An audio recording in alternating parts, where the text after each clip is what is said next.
They say you find out who someone really is in a crisis. For Claire Westfield, that moment came when she woke up from life support to find a text message that would shatter everything. While she'd been dying, while doctors fought to save her and her unborn baby, her husband had been planning something unthinkable, a text message, a model with millions of followers, and bank accounts emptied while Claire was unconscious. But that was just the beginning. Because what Marcus didn't know was that his biggest business rival had been watching, waiting. And when Marcus made his move, Jonathan Reed made his. This is the story of a woman who was left for dead and came back stronger than anyone imagined.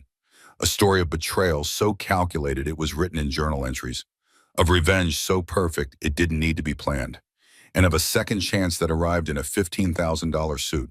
By the end, you'll understand why sometimes the worst thing that happens to you becomes the best thing that ever happened. Stay with me, because this story has twists you won't see coming, and an ending that proves the best revenge isn't destruction, it's living well. The flatline alarm screamed through the intensive care unit, beeping, rushing footsteps, voices shouting medical terminology. Claire Westfield couldn't understand. Her eyes fluttered open to blinding white lights. Everything hurt. Her chest, her head, her entire body felt like it had been torn apart and hastily stitched back together. She tried to move her hand. It was heavy, so heavy, but she managed to slide it across the thin hospital blanket to her swollen belly. 8 months pregnant.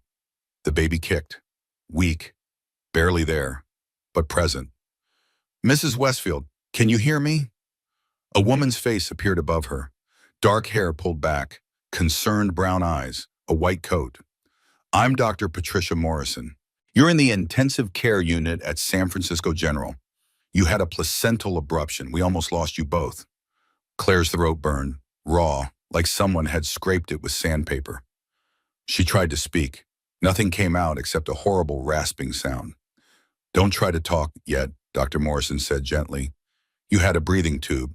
Your throat will be sore for a few days." Claire's hand kept moving across her belly, searching. Her daughter was still there, still alive, still fighting. But where was Marcus? Where was her husband? Her eyes darted around the room. Machines, monitors, IV poles, medical equipment she couldn't name.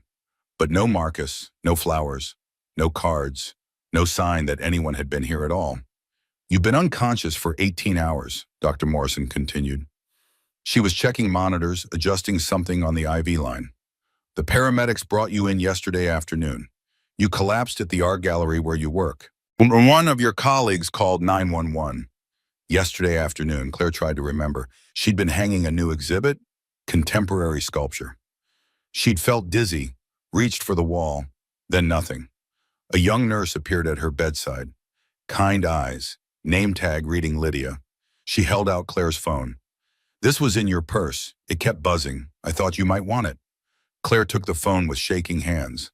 The screen lit up. 3 missed calls from Grace. 17 missed calls from a number she didn't recognize.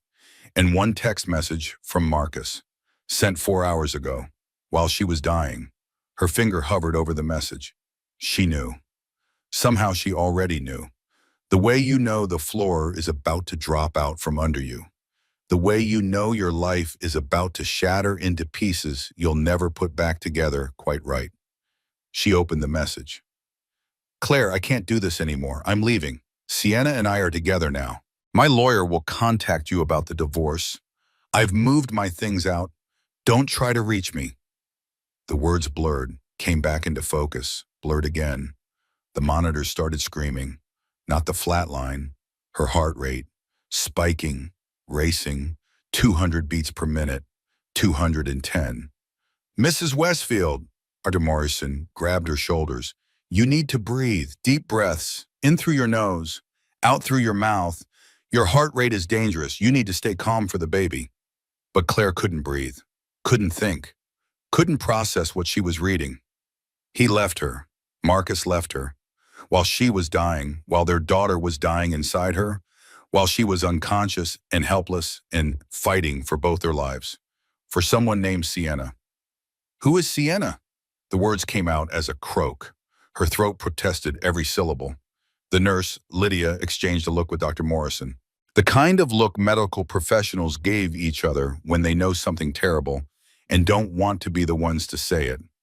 I don't know, honey, Lydia said softly, but maybe you should wait to deal with this until you are stronger. Tell me, Dr. Morrison sighed. One of the other doctors recognized your name from the news websites. There are photos. Your husband, with a woman, on a beach somewhere tropical. The photos were posted about 6 hours ago. 6 hours ago. 2 hours after he sent the text message ending their marriage. 2 hours after he abandoned his dying wife and unborn child. He was on a beach with a woman named Sienna, probably drinking something with an umbrella in it, probably laughing, probably celebrating his freedom. I need to see. Claire's voice was stronger now.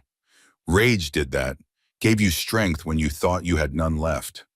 Lydia pulled out her own phone, opened Instagram, typed something, turned the screen toward Claire. Sienna Vale. Verified account. 2.3 million followers. The profile picture showed a woman who looked like she'd been assembled in a laboratory by scientists trying to create the perfect human specimen. Long blonde hair, perfect tan, and possibly white teeth. The kind of beauty that made other women feel like they'd somehow failed at being female. The most recent post was from 5 hours ago. A photo of Marcus and Sienna on a white sand beach, ocean behind them, his arm around her tiny waist, her head on his shoulder, both of them smiling like they'd just won the lottery. The caption read, "Finally free to love you openly, no more hiding, no more lies.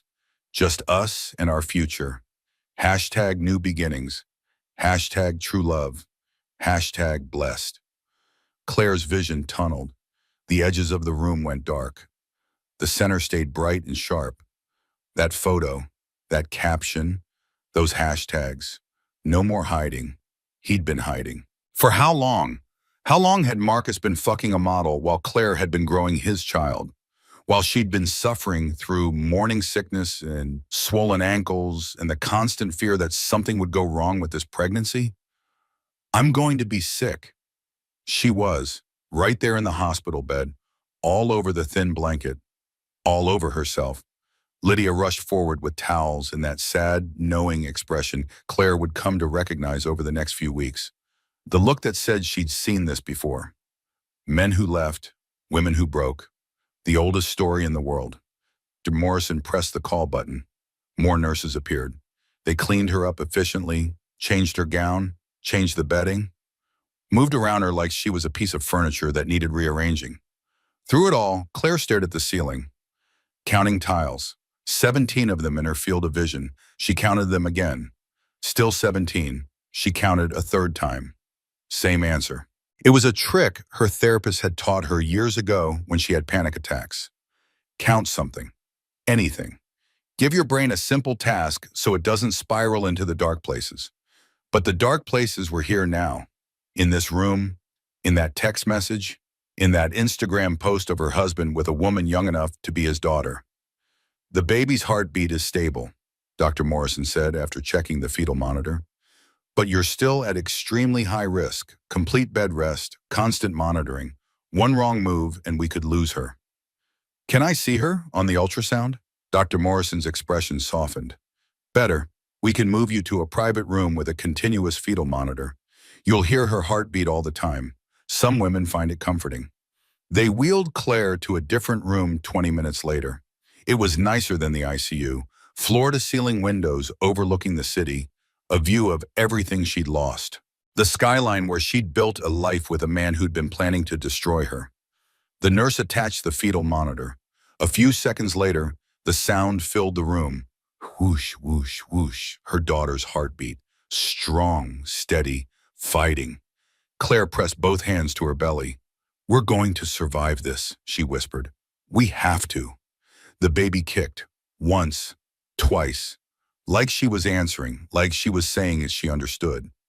Claire's phone buzzed. A text from Grace. "Oh my God, Claire, I just heard. I'm coming to the hospital right now. Don't look at anything online. Don't read anything. Just wait for me." Too late for that. Claire looked at the phone in her hand. She did something she'd seen in movies but never understood until now. She locked the screen, unlocked it, locked it, unlocked it, locked it. Maybe if she did it enough times, the message would change. The photo would disappear. Her husband would come back. Her life would go back to normal. But it didn't. And he wouldn't. And she never would. She locked the phone one more time and set it on the bedside table. The whoosh, whoosh, whoosh of her daughter's heartbeat filled the silence. Outside the window, the sun was setting over San Francisco. The sky turned orange and pink and purple. Beautiful. Indifferent. The world kept turning even when yours stopped. Grace burst through the door 45 minutes later. Her face was blotchy from crying. Mascara streaked down her cheeks. She'd clearly driven straight from wherever she was without bothering to fix her makeup or hair. "Oh my God!" Grace stopped in the doorway, took in Claire in the hospital bed, the monitors, the IV, the fetal heartbeat echoing through the room. "Oh my, Claire!" "You knew." Claire's voice was flat, empty. All the emotion had drained out somewhere between the text message and now. Grace's face crumbled. "I found out yesterday morning." Vincent let it slip at the Barnity opening. "I was trying to figure out how to tell you. Then you collapsed and I thought, I can't tell her this while she's in the hospital. I thought I had time." "How long?" "Claire, I don't think. How long has my husband been fucking a model, while I've been growing his child?" The words tasted like poison, like truth, like the end of everything. Grace walked to the bed, sat on the edge carefully, avoiding the wires and tubes. She took Claire's hand. 6 months, maybe longer. "I'm so sorry. I wanted to tell you, but I didn't have proof until Vincent got drunk and started talking about how Marcus was finally happy again." 6 months. Claire was 3 months pregnant when it started, just beginning to show, just starting to glow with that pregnancy radiance everyone talks about, just starting to feel like maybe this was real. Maybe she was going to be a mother. Maybe they were going to be a family. Apparently, Marcus preferred a different kind of glow, the Instagram filter kind, the 2.3 million followers kind. Where is he now? Claire already knew, but she needed to hear it, needed someone else to confirm that, yes, this was really happening. This wasn't a nightmare she'd wake up from. Grace pulled out her phone, opened Instagram, Sienna Vale's profile. She scrolled through the photos, beach photos, pool photos, sunset photos, all posted within the last 6 hours, all showing Marcus and Sienna, holding hands, kissing, looking at each other like they were the only two people in the world. One caption read, "The best part about finally being together, no more sneaking around, no more lies, just pure honest love." Another read, "He chose me, he chose us, he chose happiness. So proud of him for being brave enough to follow his heart." Claire's nails dug into her palms. The monitors beeped faster, her blood pressure rising, heart rate climbing. "Breathe," Grace said. "I know it's terrible. I know you want to scream or cry or throw something, but you need to stay calm, whatever for her." She nodded at Claire's belly. "He chose happiness," Claire repeated. "Like I was his misery, like I was the thing preventing him from living his best life." "He's a narcissistic asshole," Grace said bluntly. "This isn't about you. This is about him being broken inside. This is about him needing constant validation from younger women because he can't handle aging. This is about him being too cowardly to be an actual partner and father." "But why now? Why did he wait until I was dying?" Grace was quiet for a long moment. When she spoke, her voice was hard, cold. "Because he's not just a narcissist. He's calculated. He knew you couldn't fight back from a hospital bed. He knew you'd be too weak to stop him from taking whatever he wanted. He used your medical crisis as cover." The words settled over Claire like a blanket of ice. Cold, heavy, suffocating. Marcus didn't leave her in a moment of panic. He didn't have a breakdown. He didn't make a mistake. He planned this, orchestrated it, waited for the perfect moment. And when that moment came, when she was unconscious and dying, he struck. "I'm not crazy," Claire said quietly. "This was planned. All of it." "You're not crazy," Grace confirmed. "You're the victim of someone who should be studied by psychologists as an example of how not to be a human being." They sat in silence for a while, the fetal monitor whooshing, the machines beeping, the sun finishing its descent below the horizon. Darkness settling over the city. Finally, Grace spoke again. There's something else you should know about the money. What about the money? Wait, your joint bank accounts. I logged into your account from your phone. I'm sorry. I know that's invasive, but I needed to check. Grace's hands were shaking. He emptied them yesterday morning while you were unconscious. He withdrew everything and transferred it to an account in just his name. The room tilted. Claire grabbed the bed rail to steady herself, even though she was already lying down. How much? $187,000. The number hit like a physical blow. That was their savings, their emergency fund, the money they'd been putting aside for the baby, for Claire's maternity leave, for the life they were supposed to build together. Gone. Can he do that? Legally? Grace's expression answered before her words did.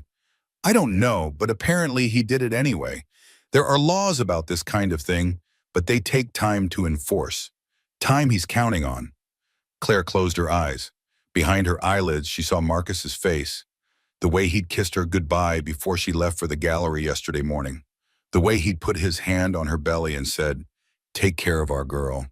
He'd already planned to leave, already withdrawn the money, already packed his bags, and he'd kissed her, touched her stomach, lied to her face one more time. I need a lawyer, Claire said. I know someone, Grace replied immediately. She's expensive, like really expensive, but she's the best divorce attorney in the city. She doesn't lose. I can't afford the best at anything. He took our money. Let me worry about that. I'll figure something out. Grace squeezed her hand. Right now, you need to focus on keeping yourself and the baby alive. Everything else, we'll handle. But as Grace left that night and the hospital room fell silent, except for the whoosh, whoosh, whoosh of the fetal monitor, Claire knew that nothing would ever be handled again. Her life as she knew it was over. The man she'd loved for 7 years had systematically destroyed everything they'd built, had waited until she was most vulnerable to strike, had abandoned their daughter before she was even born. And she was lying in a hospital bed, unable to walk, unable to work, unable to do anything except listen to her daughter's heartbeat and wonder how the hell she was going to survive this. The phone on the bedside table lit up. Another text from Marcus. My lawyer will contact you next week. Please don't make this difficult. We can end this civilly if you cooperate. Civilly. He'd emptied their bank accounts, abandoned her while she was dying, and fled to St. Bart's with a woman half his age. And he wanted civility. Claire picked up the phone, locked it, unlocked it, locked it, unlocked it, locked it. The message didn't change. Outside her window, San Francisco glittered in the darkness. Millions of lights, millions of lives, people having dinner, watching television, making love, fighting, laughing, crying, living their ordinary lives while hers fell apart. The baby kicked. Claire pressed her hand to the spot. I know, she whispered. It's just us now. But we're going to be okay. Somehow. The words felt like lies, but they were the only ones she had. But that was only the first shock. The second one arrived the next morning in a $15,000 suit. Claire was staring out the window when she heard the knock. Soft, polite, not the way doctors or nurses knocked. They just walked in, usually already talking about whatever test or medication or examination they were about to perform. Come in, she called. The door opened and a man appeared. Tall, early 40s maybe, dark hair going silver at the temples, sharp gray eyes that looked like they missed nothing, a navy suit that probably cost more than Claire's car. She recognized him immediately. Everyone in San Francisco knew Jonathan Reed, tech billionaire.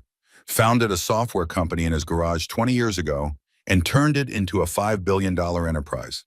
Appeared on magazine covers, gave TED Talks, owned half the real estate in Pacific Heights.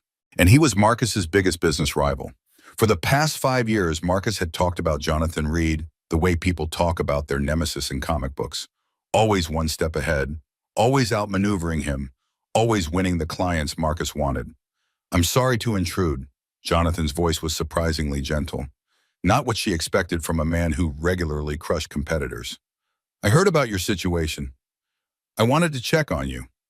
Claire pulled the hospital blanket higher. She hadn't showered in 2 days, hadn't brushed her hair, probably looked like death warmed over. and here was Jonathan Reed, looking like he'd just stepped out of a board meeting. "How did you even get in here? This is the ICU floor." "I made a donation to the hospital's maternal health wing." He stayed in the doorway, respectful, not pushing into her space uninvited. "Large enough that they gave me visiting privileges. I hope that's not too forward." It was completely forward. It was also the most consideration anyone had shown her in 48 hours. "Why are you here?" Jonathan stepped inside, closed the door behind him. His expression was carefully neutral, but something flickered in his eyes. Anger. Disgust. "I was at the Regency Club last night, the bar on Nob Hill. Do you know it?" Claire shook her head. "It's where a certain type of successful man goes to celebrate victories and drown sorrows. Last night, Marcus Westfield was there, with his new companion, bragging about his freedom." Jonathan's jaw tightened, about how he'd finally cut loose the anchor dragging him down. "He meant you and your daughter." The words landed like slaps, each one stinging, each one confirming what she already knew but hadn't wanted to believe. Marcus had been talking about her, calling her an anchor, celebrating her abandonment, while she lay in a hospital bed fighting for their daughter's life. "I see," Claire said quietly. "He was drunk, very drunk, loud." Everyone in the club heard him, including several business associates of mine who know that I've always had, he paused, searching for the right words, "respect for you from the few times we've met at charity galas." They had met, Claire remembered now, 3 times over the years at various fundraising events. Brief conversations about art and technology, about how the two fields could intersect, about the beauty of innovation. Marcus had always pulled her away quickly from those conversations, possessive, threatened by another successful man showing interest in his wife's thoughts. "I don't need pity," Claire said. Her voice came out harder than she intended. "Good. I'm not offering it." Jonathan pulled a chair to her bedside, sat down without asking permission. "I'm offering information, and possibly help, if you want it." "What kind of information?" "The kind Marcus doesn't want you to know about. The joint accounts he emptied yesterday morning before he left. The investment properties he transferred to his brother's name last week. The retirement fund he cashed out while you were unconscious. All the ways he's been systematically hiding assets so you can't claim them in the divorce." Claire's hand flew to her mouth. "That's our money. I worked. I contributed. I have rights to—" "Not anymore." He moved very fast, very efficiently. "While you were on life support, he was with his lawyer liquidating everything that wasn't nailed down." Jonathan leaned forward. "I had my people look into it this morning. He's been planning this for months, maybe longer. This wasn't a sudden decision. This was a coordinated financial attack." The betrayal deepened, became three-dimensional, developed layers upon layers. Marcus didn't wake up one day and decide to leave.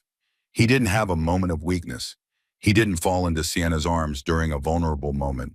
He planned this, prepared for it, moved pieces into position. And when Claire was at her most vulnerable, when she was literally dying, he executed his plan. "Why are you telling me this?" Claire asked. Jonathan stood, walked to the window, looked out at the city the same way Claire had been looking at it for 2 days. "Because Marcus Westfield is a coward and a thief, and because I've watched you for 5 years at those charity galas, stuck by his side while he talked over you, dismissed your thoughts, treated you like an accessory he'd purchased to make himself look more sophisticated." His reflection in the window was sharp, angry. "You deserve better then.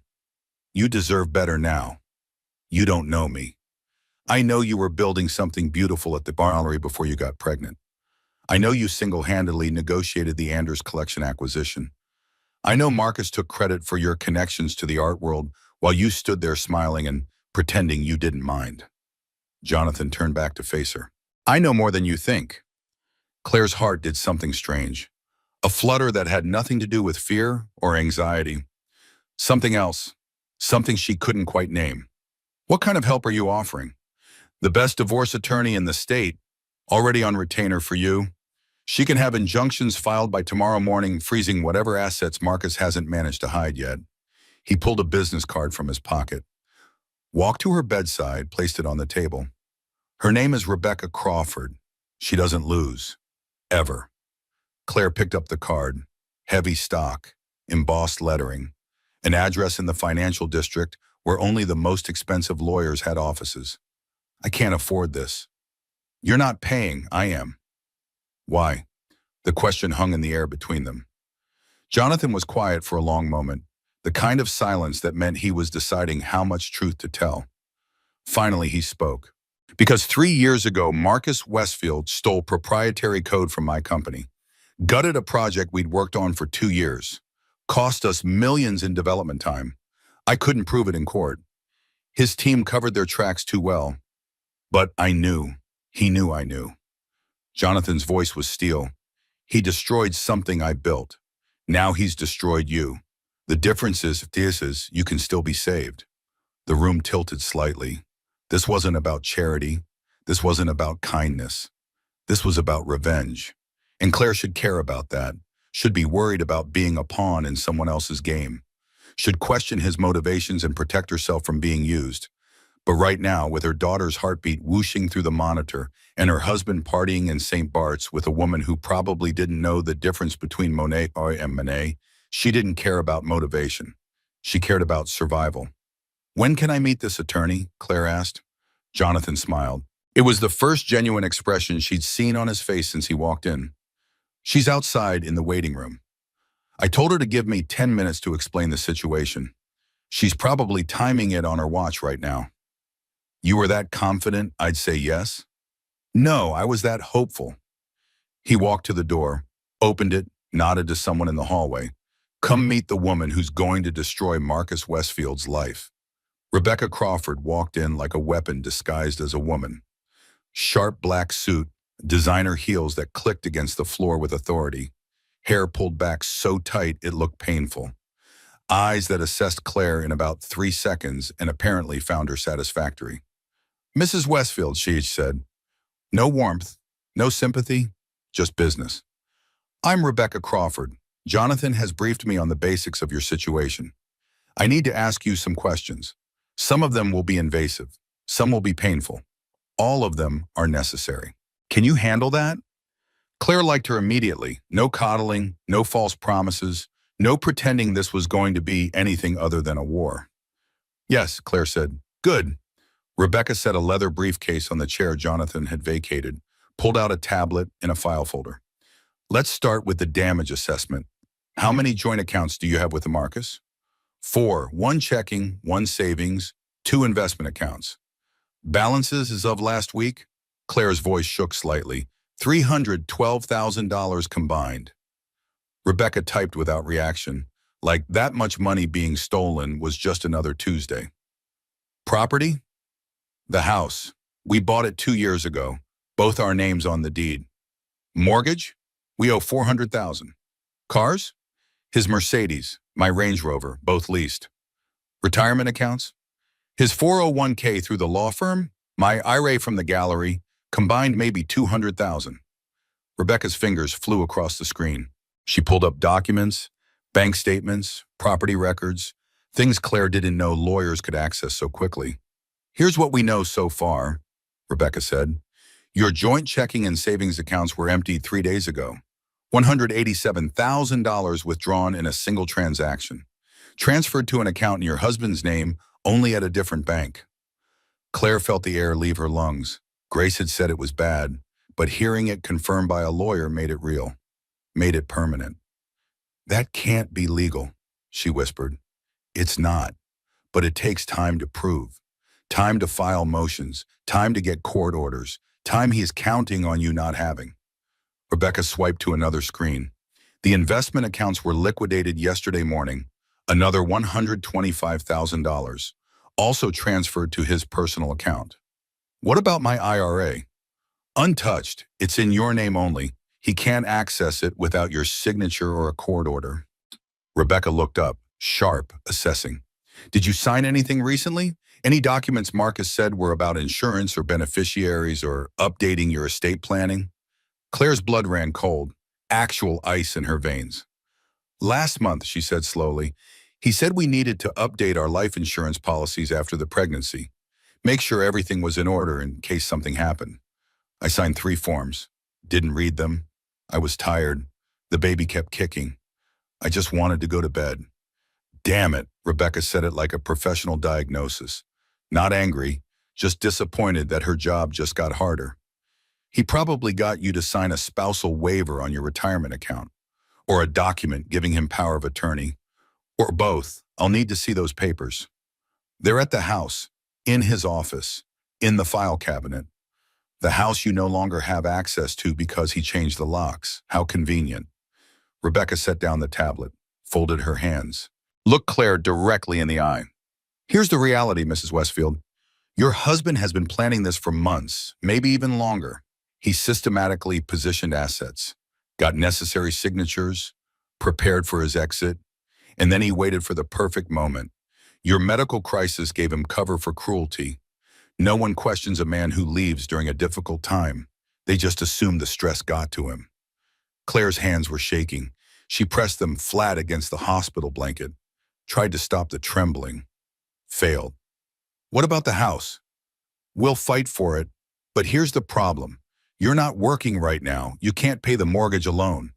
He'll argue you should sell and split the proceeds, which sounds fair, except he's hidden assets. So when you split proceeds 50-50, you're actually getting maybe 30% of what you're entitled to. So I lose. Not if I have anything to say about it. Rebecca's smile was sharp, predatory. The good news is we can move fast. I'm filing an emergency motion this afternoon for temporary orders. We'll freeze what we can, get you temporary spousal support, start discovery on hidden assets. Make his life very uncomfortable very quickly. How long will this take? To get temporary orders? Maybe a week if the judge is sympathetic. For the full divorce? 6 months to a year. Longer if he fights dirty. Rebecca paused. And he will fight dirty. Men like your husband always do. They can't handle losing. Grace, who'd been standing quietly in the corner during this entire conversation, finally spoke. What about the baby? Child support? Rebecca's smile got wider, sharper. That's our nuclear option. California has very specific guidelines for child support, based on income percentage. Marcus makes, she checked her notes, $375,000 a year as a senior partner. His child support obligation will be roughly $6,000 per month. He'll never pay that, Claire said.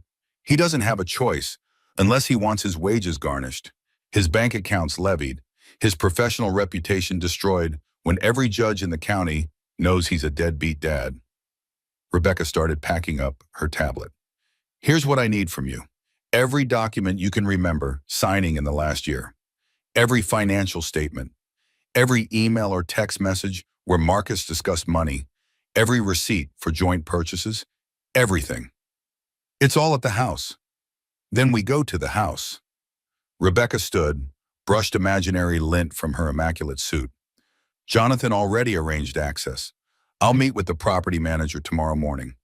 Marcus changed the locks, but he can't legally keep you from joint property. Yet. After Rebecca left, promising to file emergency motions immediately, Claire sat in the hospital bed feeling like she'd just been through a tornado. Her marriage was ending. Her life was being dissected by strangers. Her future was a spreadsheet on a lawyer's tablet. I need to use the bathroom, she told Grace. Grace called Nurse Lydia, who helped Claire out of bed. Walking was hard. Her legs felt like jelly. The IV pole rolled beside her, the fetal monitor temporarily disconnected. She made it to the bathroom, sat on the edge of the tub instead of using the toilet. Just sat there, fully clothed in her hospital gown. The tile was cold beneath on her. The fluorescent light hummed. Somewhere down the hall, another monitor beeped. She pressed both hands to her belly. I'm sorry, she whispered to her daughter. I'm so sorry I chose wrong.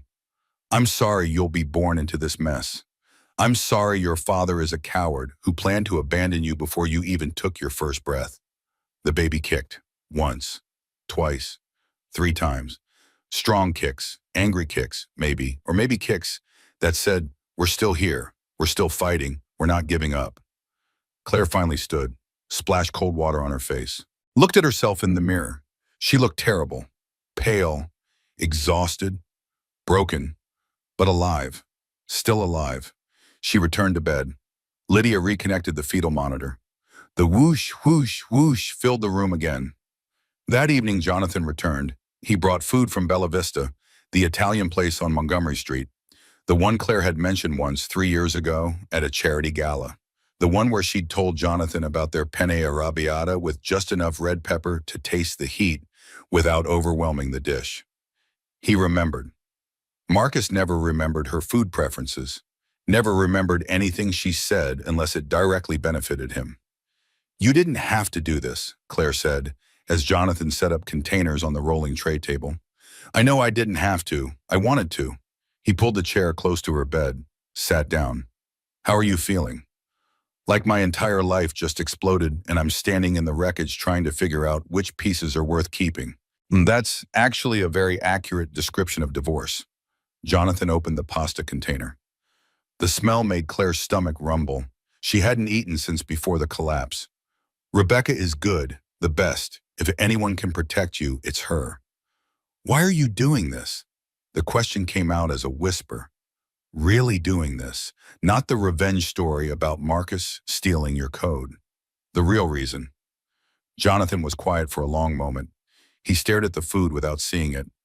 When he finally spoke, his voice was different, softer, more vulnerable. "When I was 28 years old, I watched my mother die alone in a hospital room." He didn't look at Claire, kept his eyes on the pasta container. "My father had left her 6 months earlier, for his secretary, the most cliché story imaginable. He didn't visit once during her chemo, not during the bad days, not during the final days, not even to say goodbye." "Jonathan, She died thinking she'd failed, that she wasn't pretty enough, smart enough, interesting enough, that his leaving was somehow her fault." His voice was steady, but his hands weren't. They were clenched into fists on his knees. "I was there when she took her last breath. She looked at me and said, 'I'm sorry I wasn't enough for him. I'm sorry I wasn't what he needed.'" Claire's throat closed. Tears burned behind her eyes. "I swore that day that if I ever had the means, the power, the resources to stop that from happening to someone else, I would use them." He finally looked at her. His eyes were wet. "I have the means now. Let me use them." "This isn't charity," Claire said. Not a question, a statement. "No, it's justice." He stood, moved to the window, stared out at the city lights. "And maybe a little bit of redemption for not being able to save my mother, for letting her die believing she wasn't enough." They ate in comfortable silence after that. The pasta was perfect, the red pepper flakes just right. A small thing, but in this moment it felt enormous. As Jonathan was leaving, he paused at the door.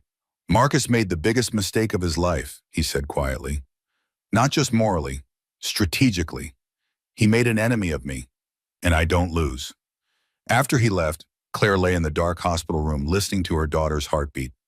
For the first time since waking up in the ICU, she felt something other than despair. She felt hope, dangerous, fragile, terrifying hope, but hope nonetheless. Rebecca Crawford walked in like a weapon in heels, and she was ready to draw blood. Claire had been in the hospital for 3 days now.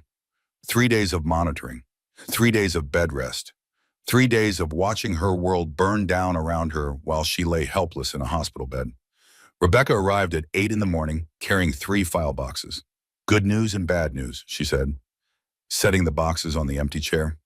"Good news, I got the emergency temporary orders. As of yesterday afternoon, Marcus cannot access any remaining joint accounts without court approval. He also owes you temporary spousal support of $5,000 per month starting immediately." "What's the bad news?" "Everything else." Rebecca opened the first box, pulled out file folders, bank statements, documents Claire had never seen before. "I went to the house yesterday. The property manager let me in. Marcus wasn't there. Probably still in St. Bart's living his best life." "What did you find?" "His entire financial history for the past 7 years. The man kept meticulous records, which is good for us, bad for him." Rebecca pulled out a leather-bound journal. "Also this, his personal diary. Apparently your husband fancied himself some kind of philosopher." Claire's hands shook as she took the journal. Brown leather, expensive, the kind of thing Marcus would buy because it made him feel important. She opened to a random page dated 6 months ago. March 14th. Claire asked about my day again. Why does she care? It's exhausting pretending to be interested in her opinions about art galleries and dead painters. She doesn't understand business, doesn't understand ambition, doesn't understand that success requires sacrifice. Sometimes I wonder if I settled. The words punched the air from her lungs. She'd asked about his day because she cared, because she wanted to be a partner, because she thought that's what married people did. He'd found it exhausting. She flipped forward. June 2nd. Sienna gets it. She understands success, understands image, understands that life is about creating the perfect version of yourself for the world to see. Being with her feels like breathing. Being with Claire feels like drowning in mediocrity. June 2nd. Claire had been 4 months pregnant. They just finished painting the nursery. Marcus had kissed her belly and whispered to their daughter about all the adventures they'd have together. He'd written this 3 hours later. I can't read this. Claire shoved the journal at Rebecca. Her hands were shaking so badly she could barely hold it. I can't look at 7 years of my life and see how much he hated me the entire time. You need to read it, all of it.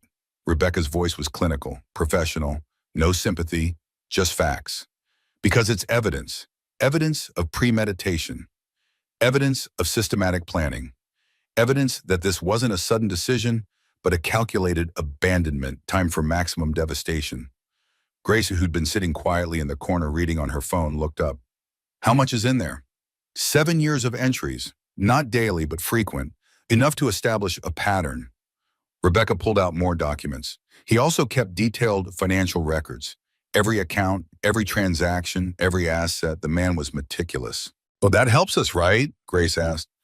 It would, except he also kept detailed plans for hiding those assets, transfers to family members, shell corporations, accounts in his brother's name. He's been moving money for months. Rebecca spread documents across Claire's hospital bed. Look at this. 6 months ago, he transferred ownership of your rental property to his mother. 4 months ago, he moved stocks to an account held jointly with his brother.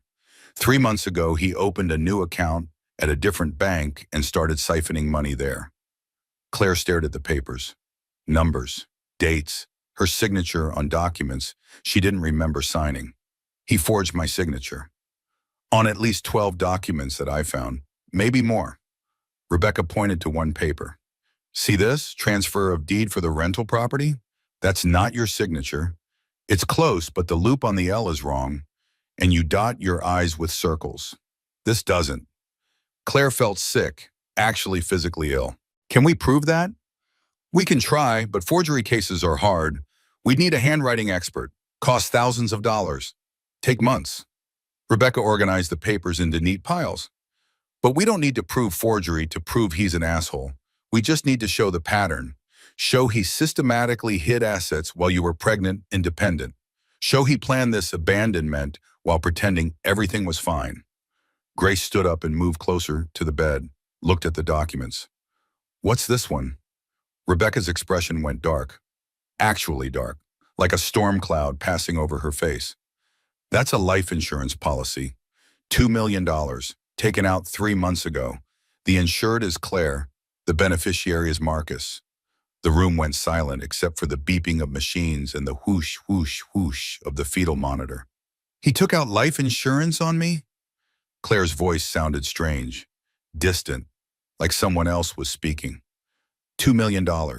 Specifically naming your high-risk pregnancy as a pre-existing condition he acknowledged and accepted.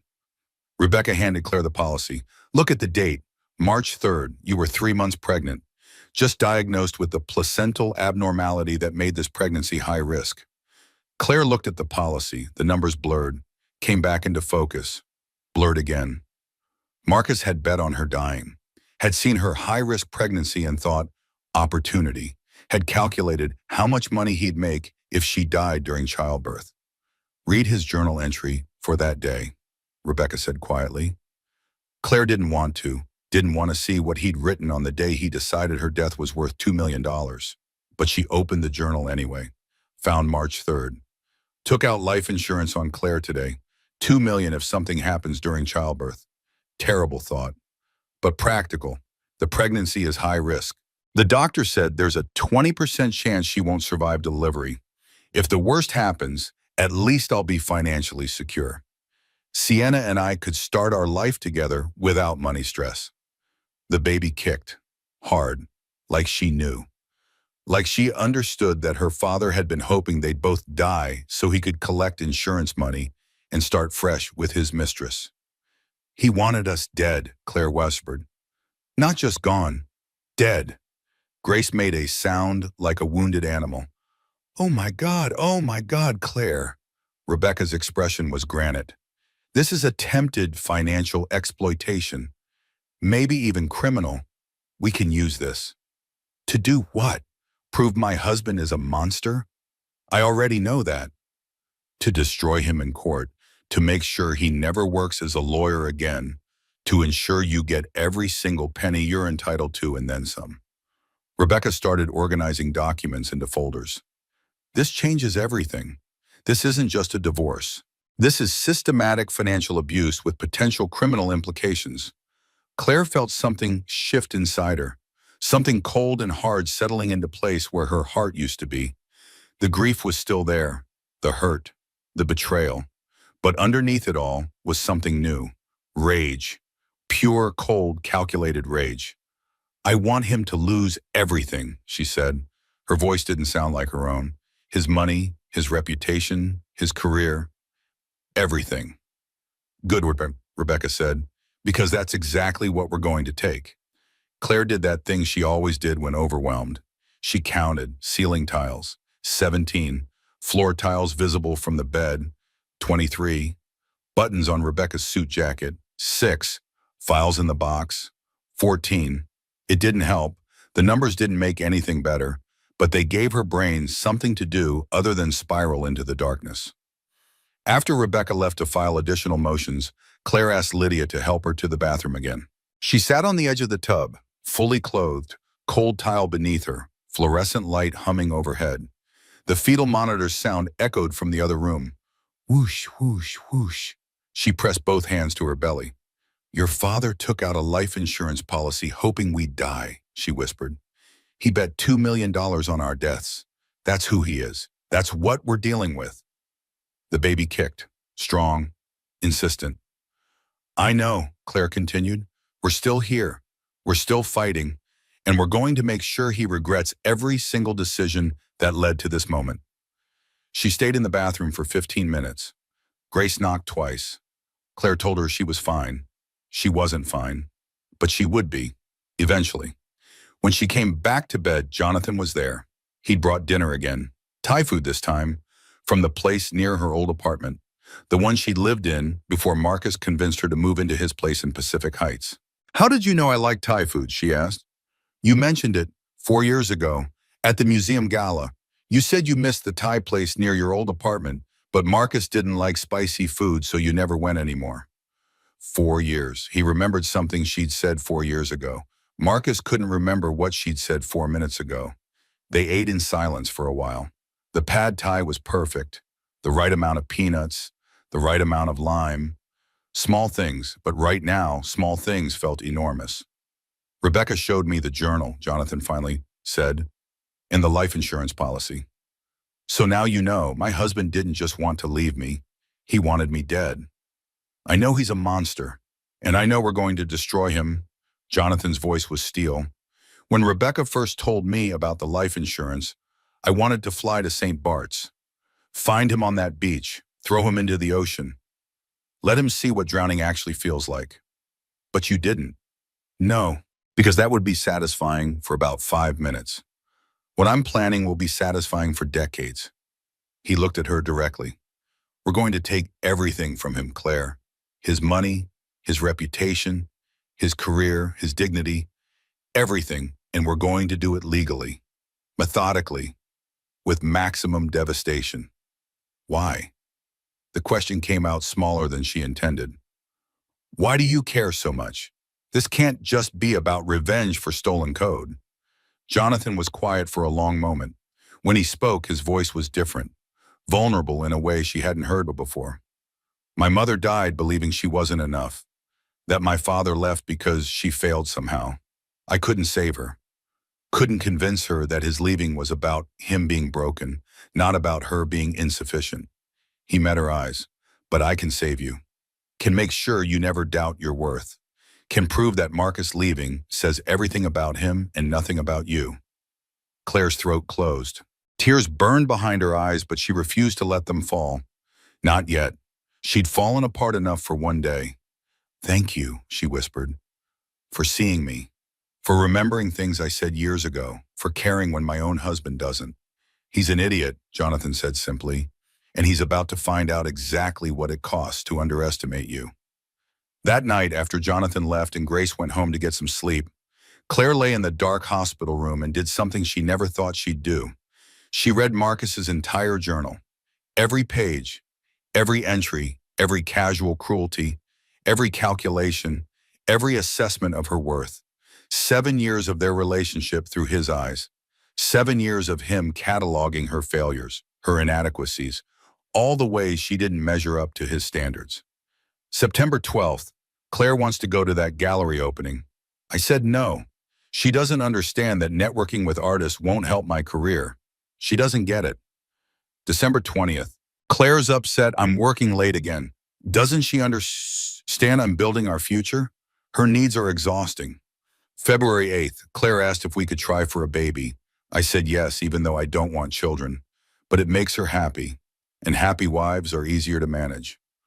On and on, page after page, year after year. He'd never loved her. Not really. She'd been a project, a possession, something to manage and mold and control. But there was one entry that stood out, written 2 weeks ago, right before the collapse. Almost time. Everything's in place. Accounts moved, property transferred, Sienna's ready, just waiting for the right moment. The pregnancy complications might actually work in my favor. If something happens, the insurance pays out. If nothing happens, I use her medical crisis as cover for leaving. Either way, I win.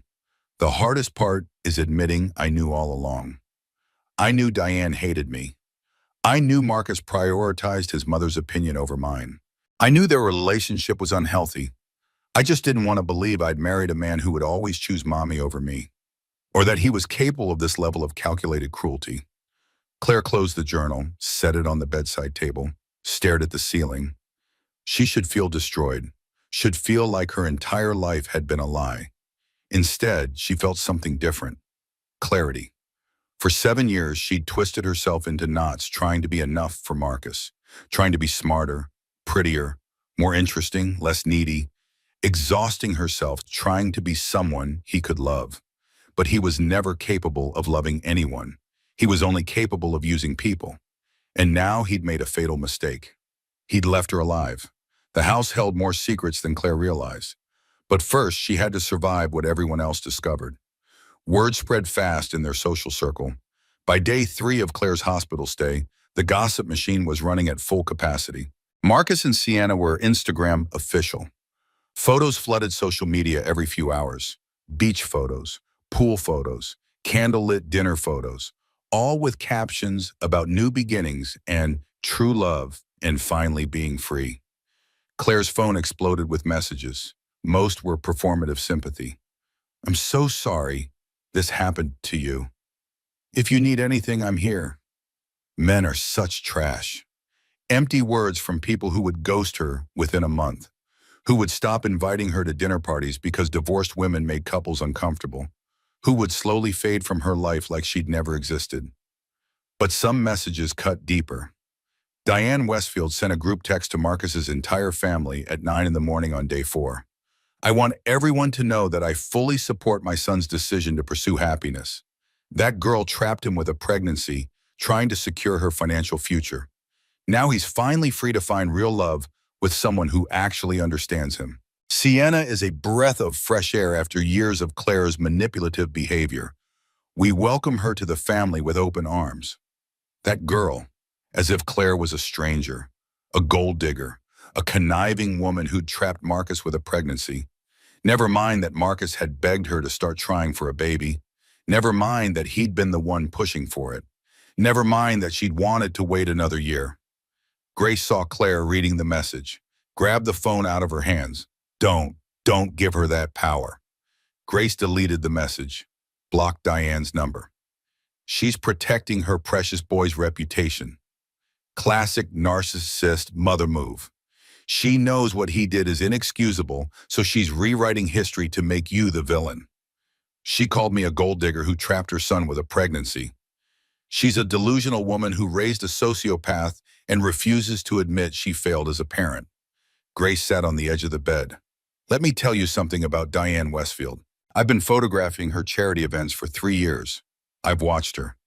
She's never happy unless she's the center of attention. Marcus learned everything he knows about manipulation from her. But everyone will believe her. His family, his friends, everyone in our social circle. Let them. The people who matter will see through it. The rest don't deserve you anyway. Grace pulled up a different message. Look at this. It's from Kathleen Chen. She was at your wedding. The message read, I saw Diane's text. Ignore her. Anyone with eyes could see Marcus was the one pushing for a baby. You're better off without him and his toxic mother. If you need anything, real anything, call me. Small kindness, but in this moment it felt enormous. Other messages came in throughout the day. Some genuine, some nosy, some from people Claire hadn't heard from in years suddenly wanting details. But the worst came that afternoon. A video. Someone at the Regency Club had recorded Marcus's drunken celebration and sold it to a gossip blog, because apparently nothing was sacred when there was money to be made from humiliation. Grace tried to keep Claire from watching. Failed. The video was 90 seconds of pure venom. Marcus stood at the bar, drunk and grinning. Sienna draped on his arm like an expensive accessory. Several other men around him, laughing, egging him on. You want to know the truth? Marcus's voice was slurred, triumphant. I've been planning this for months, waiting for the perfect moment. The pregnancy was actually perfect timing. High risk, complications. She's emotional, completely dependent. She won't fight back. She'll just take whatever I offer and be grateful. Someone off camera laughed, asked about the baby. Marcus waved dismissively, his wedding ring still on his finger. I'll pay the court-ordered minimum, but I'm not playing daddy to a kid I never really wanted. Claire pushed for this baby. She said it was time. I went along with it to keep the peace, but now I'm free and I'm not looking back. The camera panned to Sienna. She giggled, kissed his cheek, looked directly at the camera. You're so brave for choosing your happiness over obligation. That takes real courage. The video ended. Claire stared at her phone screen. He said he never wanted the baby, said it on camera, for everyone to hear, for their daughter to someday see. The monitor started beeping, blood pressure spiking, heart rate climbing. Dr. Morrison rushed in. What happened? Grace showed her the video without a word. Dr. Morrison's face went from concern to furious in about 3 seconds. Turn that off now, Claire. I need you to breathe. Deep breaths. Your blood pressure is dangerously high. But Claire couldn't breathe, couldn't think past the words echoing in her head. A kid I never really wanted. Claire pushed for this baby. I'm not looking back. The internet exploded within an hour. The video went viral. 3 million views in 6 hours. 5 million by evening. Comments flooded in. Thousands upon thousands of them. I hope his daughter sees this someday and knows exactly what kind of man her father is. The wife is in the hospital D-ing and he's partying with a model? I hope karma destroys him. Someone find this Claire woman and tell her she dodged a bullet. He's absolute garbage. That model is almost as bad. Brave for choosing happiness. He abandoned his dying pregnant wife. You vapid idiot. I've seen some terrible things done on the internet, but this might be the worst. What kind of monster brags about abandoning his family? The comments went on and on. The video was shared by major news outlets, entertainment sites, parenting blogs, relationship advice pages. Marcus Westfield was trending, not for his legal prowess, not for his successful career. for being nominated as the worst human being on the internet today, which was really saying something. Grace pulled up the view count. 7.2 million views. It's everywhere. Twitter, Facebook, TikTok, Reddit, every major platform. Claire's hands were numb. Her face was numb. Her entire body felt disconnected from reality. I'm viral. I'm a meme. I'm the cautionary tale mothers will tell their daughters about choosing better partners. The hospital staff started treating her differently. They'd all seen the video. Everyone had seen the video. Their expressions shifted from professional sympathy to genuine outrage. Nurse Lydia brought lunch with shaking hands. If you need anything, anything at all, I know people. I can make his life very difficult. Even Dr. Morrison, usually so composed, looked furious during evening rounds. I've been practicing medicine for 23 years. I've never wanted to violate my Hippocratic oath more than I do right now. Well, don't, Claire said. Her voice was surprisingly steady. He's not worth your career. You're handling this with remarkable grace. No, I'm in shock. There's a difference. Claire gestured at her phone, which hadn't stopped buzzing with notifications. Tomorrow I'll probably cry for 6 hours straight. Today I'm just numb. But the numbness cracked when Rebecca called an emergency meeting. She arrived within an hour, tablet in hand, expression grim. We need to pivot strategy. This video changes everything. How? Public opinion is on your side, completely, overwhelmingly, which means we can use pressure beyond the courtroom. Rebecca pulled up a document. I've drafted a statement for you to release. Nothing vengeful, nothing angry, just facts, truth, dignity. I don't want to make a statement. I don't want to be public about this. I understand, but silence will be interpreted as weakness. Marcus is controlling the narrative. He's painted himself as a man bravely choosing happiness over obligation. You need to paint the reality. A man who abandoned his dying wife and unborn child. A man who admitted on camera he never wanted his daughter. The video already says that. The video is him drunk at a bar. Your statement would be you, calm, dignified, telling your truth directly. Rebecca handed her the tablet. Read it. If you hate it, we don't release it. But I think you need to tell your side. Claire read the draft statement. Once, twice, 3 times. By the 4th time, she was crying. It was perfect. Not angry, not bitter, just true. When do we release it? She asked. Tomorrow morning, when people are commuting to work, checking social media, looking for updates. Rebecca took back the tablet.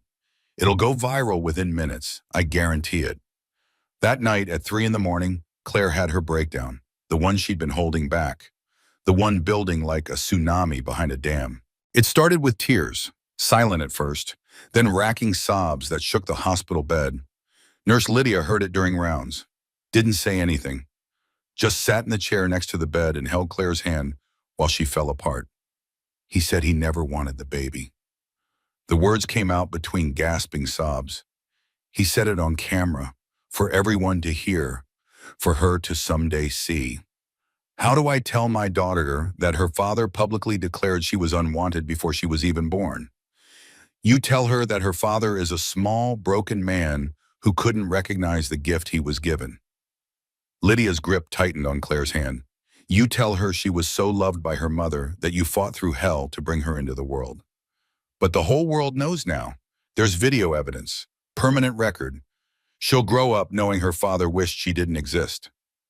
No. She'll grow up knowing her father is an idiot who lost the 2 most important people in his life because he couldn't see past his own selfishness. Lydia adjusted Claire's pillows. My father left when I was 3, told my mom he never wanted kids. She told me when I turned 18. You know what I realized? His rejection said everything about him and nothing about me. That's different. There wasn't video evidence of it. Actually, there was. Home videos, Christmas mornings where he looked miserable, birthday parties where he couldn't be bothered to show up. My mom kept them all. She showed me when I was old enough. Lydia smiled sadly. And you know what? It helped, because I could see with my own eyes that he was incapable of love. Not just love for me, love for anyone, including himself. Claire hiccuped a laugh through tears. You're saying I should show her the video? When she's old enough? Maybe. Let her see exactly who he is. Take away any fantasy she might build about him being different, about him wanting her if only circumstances had been better. Lydia stood. Sometimes the truth is the kindest thing you can give someone, even when it hurts. Claire cried for another hour. Lydia sat with her the entire time, didn't try to stop the tears, didn't offer platitudes, just sat there, present, witnessing. Eventually the tears stopped. Exhaustion took over. Claire fell into a dreamless sleep, listening to her daughter's heartbeat. Whoosh, whoosh, whoosh, still there, still fighting, still alive. Tomorrow she'd release the statement. Tomorrow she'd tell her truth. Tomorrow she'd start fighting back. But tonight she let herself break. Because sometimes breaking is the only way to rebuild stronger. Claire's response was only 93 words, but they were 93 words that broke the internet. Rebecca arrived at dawn with the final draft and a plan. I kept it short, powerful, impossible to misconstrue. She handed Claire the tablet. Read it one more time. If you're comfortable, we release it in 15 minutes. Claire read the statement for the 10th time. Her hands were steady now. The crying was done. The breaking was complete. Now came the building back. The statement read, I'm Claire Westfield. 5 days ago, I nearly died from placental abruption while 8 months pregnant with my first child. While I was on life support fighting for our daughter's life, my husband sent a text message ending our marriage. He withdrew our joint funds, transferred marital assets, and flew to St. Bart's with his girlfriend. I don't have time for anger right now. I'm focused on surviving so my daughter has a mother. But I want to say this clearly. No woman deserves this. No child deserves a father who publicly declares them unwanted. And no man gets to claim bravery while abandoning responsibility. I will heal. My daughter will thrive. And Marcus Westfield will have to live with his choices forever. To everyone who has sent support, thank you. To every woman who has been left during a crisis, you are not alone. We are stronger than the men who underestimated us. It's perfect, Claire whispered. When do we post it? Now. Rebecca pulled out her phone, opened a newly created social media account in Claire's name, typed the statement, attached a simple photo of Claire from before the pregnancy, looking healthy, happy, strong. Ready? Claire nodded. Rebecca hit post. They waited. 15 seconds. 30. A minute. The first share came at 90 seconds. Then another. Then 10. Then 100. By 5 minutes, the statement had been shared 5,000 times. By 10 minutes, major news outlets were picking it up. By 30 minutes, Claire Westfield was trending globally.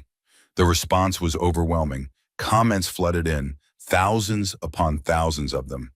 And they weren't just sympathy, they were solidarity. My husband left me during chemo, told our friends I was too depressing to be around. I understand, Claire, I see you. Mine waited until I was 7 months pregnant to admit he'd been cheating for 2 years. You're not alone. I thought I was the only one. Thank you for showing me I'm not. Thank you for speaking up. This woman is stronger than every man who has ever abandoned a woman in crisis combined. Claire Westfield just became my hero. She's dying, pregnant, abandoned, and she still manages to be more dignified than her ex-husband could ever dream of being. The comments became a movement.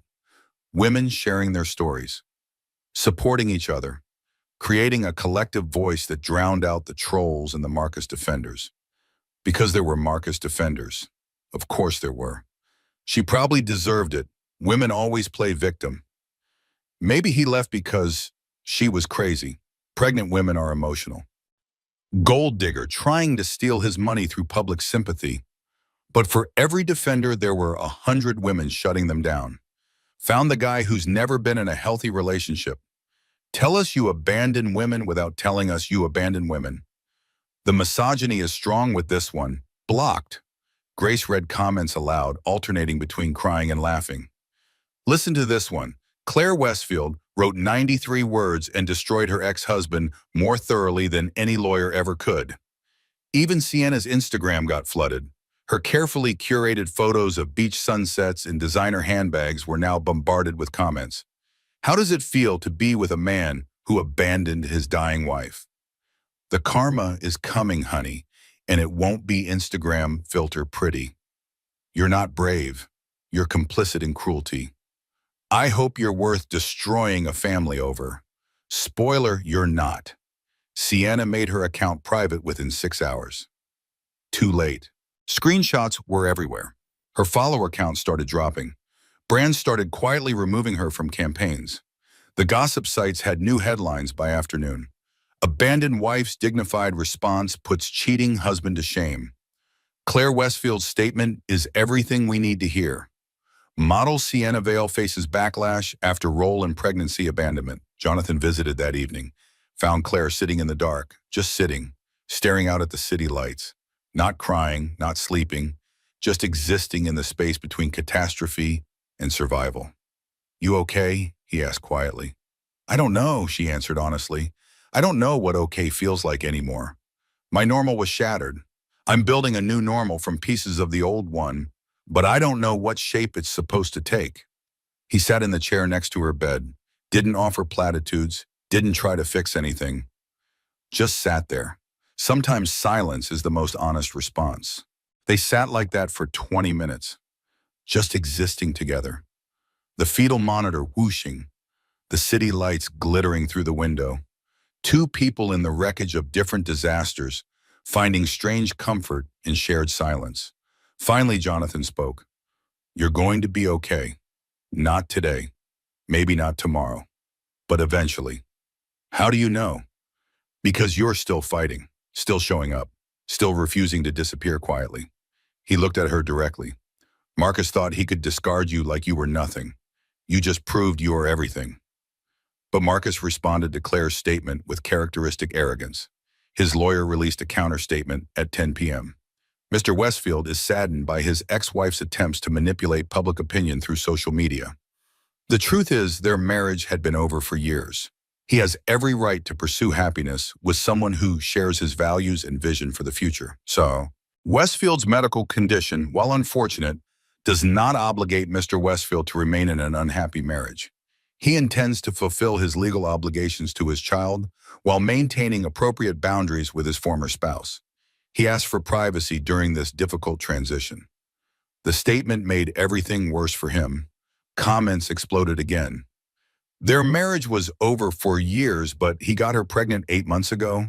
Math isn't mathing. Appropriate boundaries from his newborn daughter? What does that even mean? Legal obligations? You mean the bare minimum? What a hero. Difficult transition? For who? The guy on a tropical beach or the woman fighting for her life? Even his own lawyer seemed to realize the optics were terrible because they followed up 30 minutes later with a clarification. To clarify, Mr. Westfield is committed to being a present father. He simply needs time to process this difficult situation before resuming regular contact. Time to process on a beach in St. Bart's. Got it. He had plenty of time to process while draining bank accounts and planning his escape. This lawyer should be fired. They're making their client look worse with every statement. The law firm where Marcus worked as a senior partner released their own statement the next morning. "We are reviewing the situation involving Marcus Westfield. His personal matters do not reflect the values of our firm. We will be conducting an internal review to ensure all professional standards have been maintained." Rebecca practically cackled when she read it. They're going to fire him or force him to resign. This is unprecedented. Why? Because family law is built on trust. Clients need to believe their lawyer will protect their interests, especially during vulnerable times like divorce or custody battles. Rebecca pulled up the firm's website. Look at their mission statement. Dedicated to protecting families during life's most difficult transitions. A senior partner who publicly abandons his dying pregnant wife is a liability no firm can afford. "Good," Claire said, and she meant it. "I hope he loses everything." "He will. We'll make sure of it." Rebecca pulled up her calendar. "We have a court hearing in 3 days. Temporary orders. The judge will decide on temporary support, asset freezes, and preliminary custody arrangements." "I'll be there." "No, you won't. Doctor's orders. You're on complete bed rest." Rebecca held up a hand before Claire could argue. "You'll appear via video conference. I already cleared it with the judge. She's allowing it given your medical condition." Dr. Morrison did her evening rounds and was not pleased with Claire's elevated blood pressure. Again. You need to find a way to release this stress. The baby is stable now, but your body is under enormous strain. How am I supposed to release stress? My husband abandoned me, stole our money, admitted on camera he never wanted our daughter, and is now on a beach somewhere living his best life. I know, and it's horrific, truly unconscionable. Dr. Morrison sat on the edge of the bed. But right now, your body is trying to grow a baby and fight a war. It can't do both. Something has to give. So what? I just accept what happened?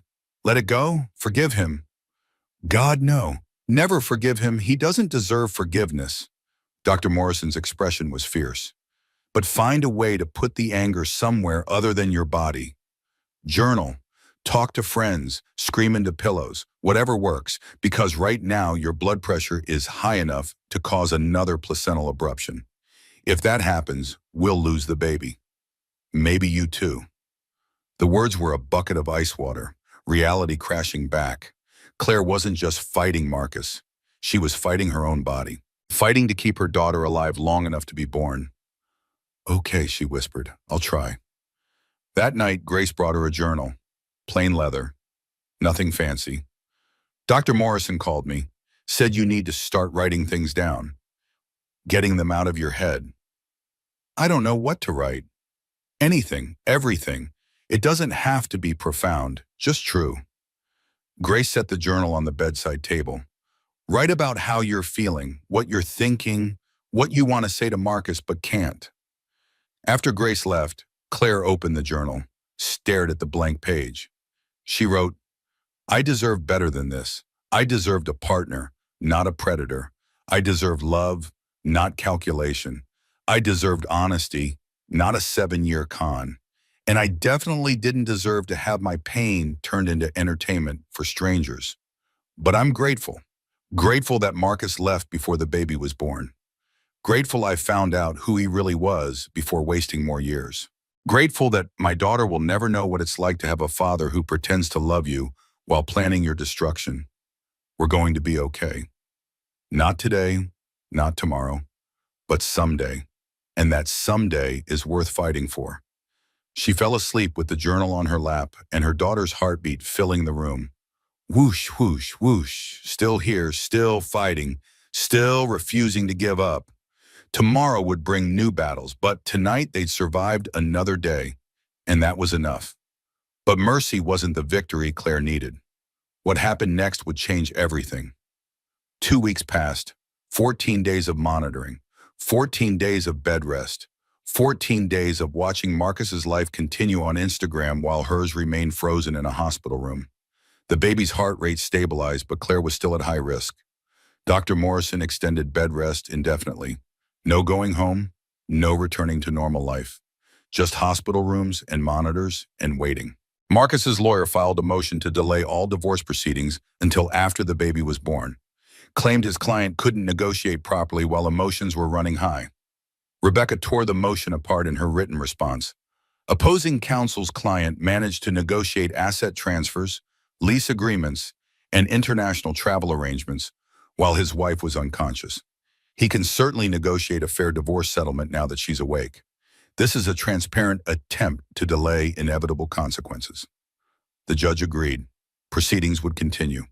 Then Marcus made his biggest mistake. He showed up at the hospital, not to see Claire, not to apologize, to serve her with papers demanding a paternity test. Security stopped him in the main lobby. Grace happened to be there, arriving for her daily visit. She recorded everything on her phone. I need to see my wife. Marcus looked terrible, unshaven, eyes red-rimmed. The tropical vacation glow had faded. He wore wrinkled clothes and had clearly been drinking. Ex-wife, Grace corrected, stepping between Marcus and the elevators. And no, you don't. You're not on her visitor list. I'm the father of her baby. Are you? Because I thought you weren't sure. Something about a paternity test. Grace's voice dripped poison, every word calculated to wound. Funny how you were certain enough when you were getting her pregnant, but now that child support is on the table, suddenly you have doubts. Marcus's face flushed red. That baby might not be mine. Claire had opportunities. She traveled for work. She has male colleagues. She could have. Don't you dare finish that sentence. Grace stepped closer, phone still recording. She has a phone that tracks her location, credit card statements showing she was never anywhere except work and home. You want to see them?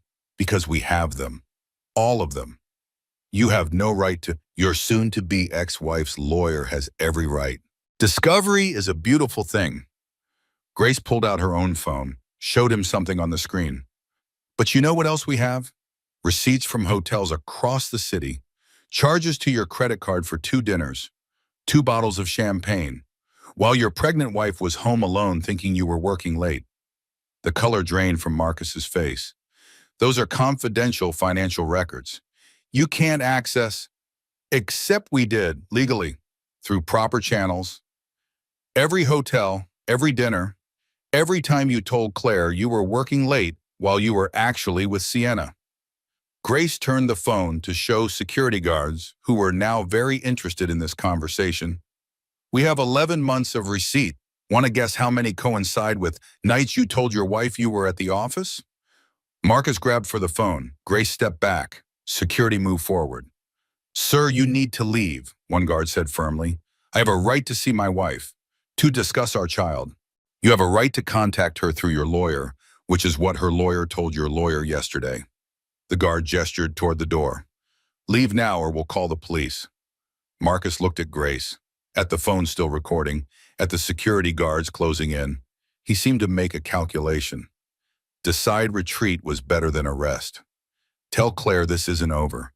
Tell her I know that baby might not be mine.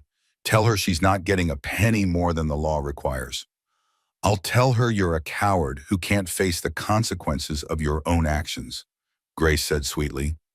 Now get out of this hospital before I forget I'm a professional and show you exactly what women think of men who abandon their dying wives. Marcus left. The video was on social media within an hour. The gossip sites picked it up by evening. Cheating husband demands paternity test from wife he abandoned.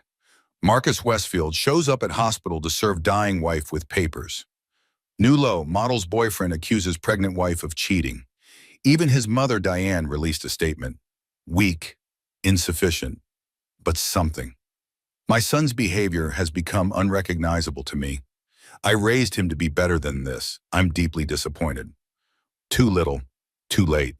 But it was an acknowledgement that even his biggest offender couldn't justify this latest cruelty. Marcus withdrew the paternity demand 24 hours later. His lawyer claimed it was improperly advised during a moment of emotional stress. Rebecca laughed so hard she almost cried. Translation: every judge in the state is going to hate him, and he knows it.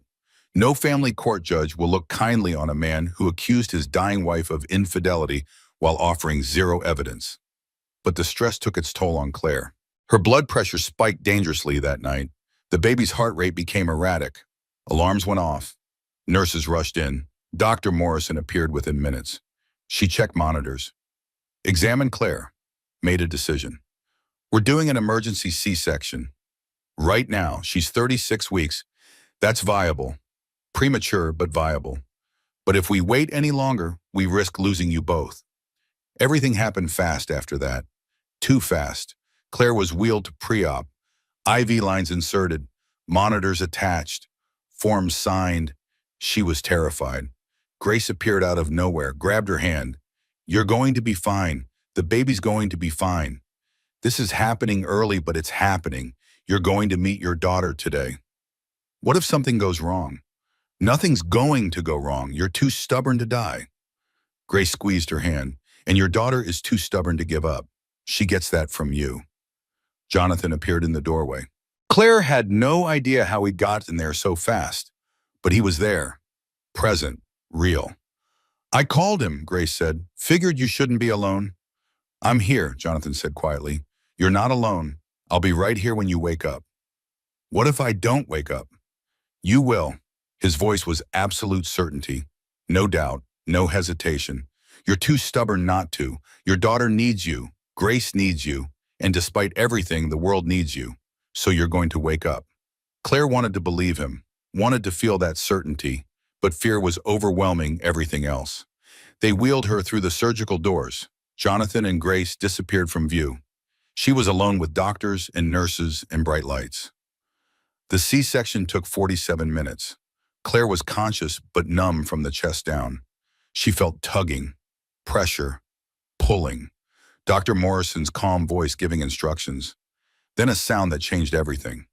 A cry, tiny, absolutely furious at being born early. Her daughter's cry. "She's here," Dr. Morrison announced. 7 pounds, 3 ounces, 20 inches long.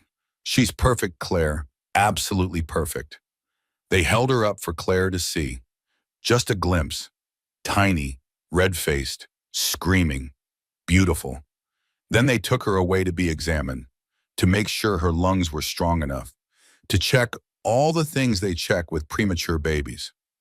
Claire was stitched up, wheeled to recovery. Darkness pulled at the edges of her vision. She let it take her. When she woke up, Jonathan was there, exactly where he'd promised to be. "She's perfect," he told her immediately. 7 pounds, 3 ounces, 20 inches long, 10 fingers, 10 toes. Lungs are strong, heart is perfect.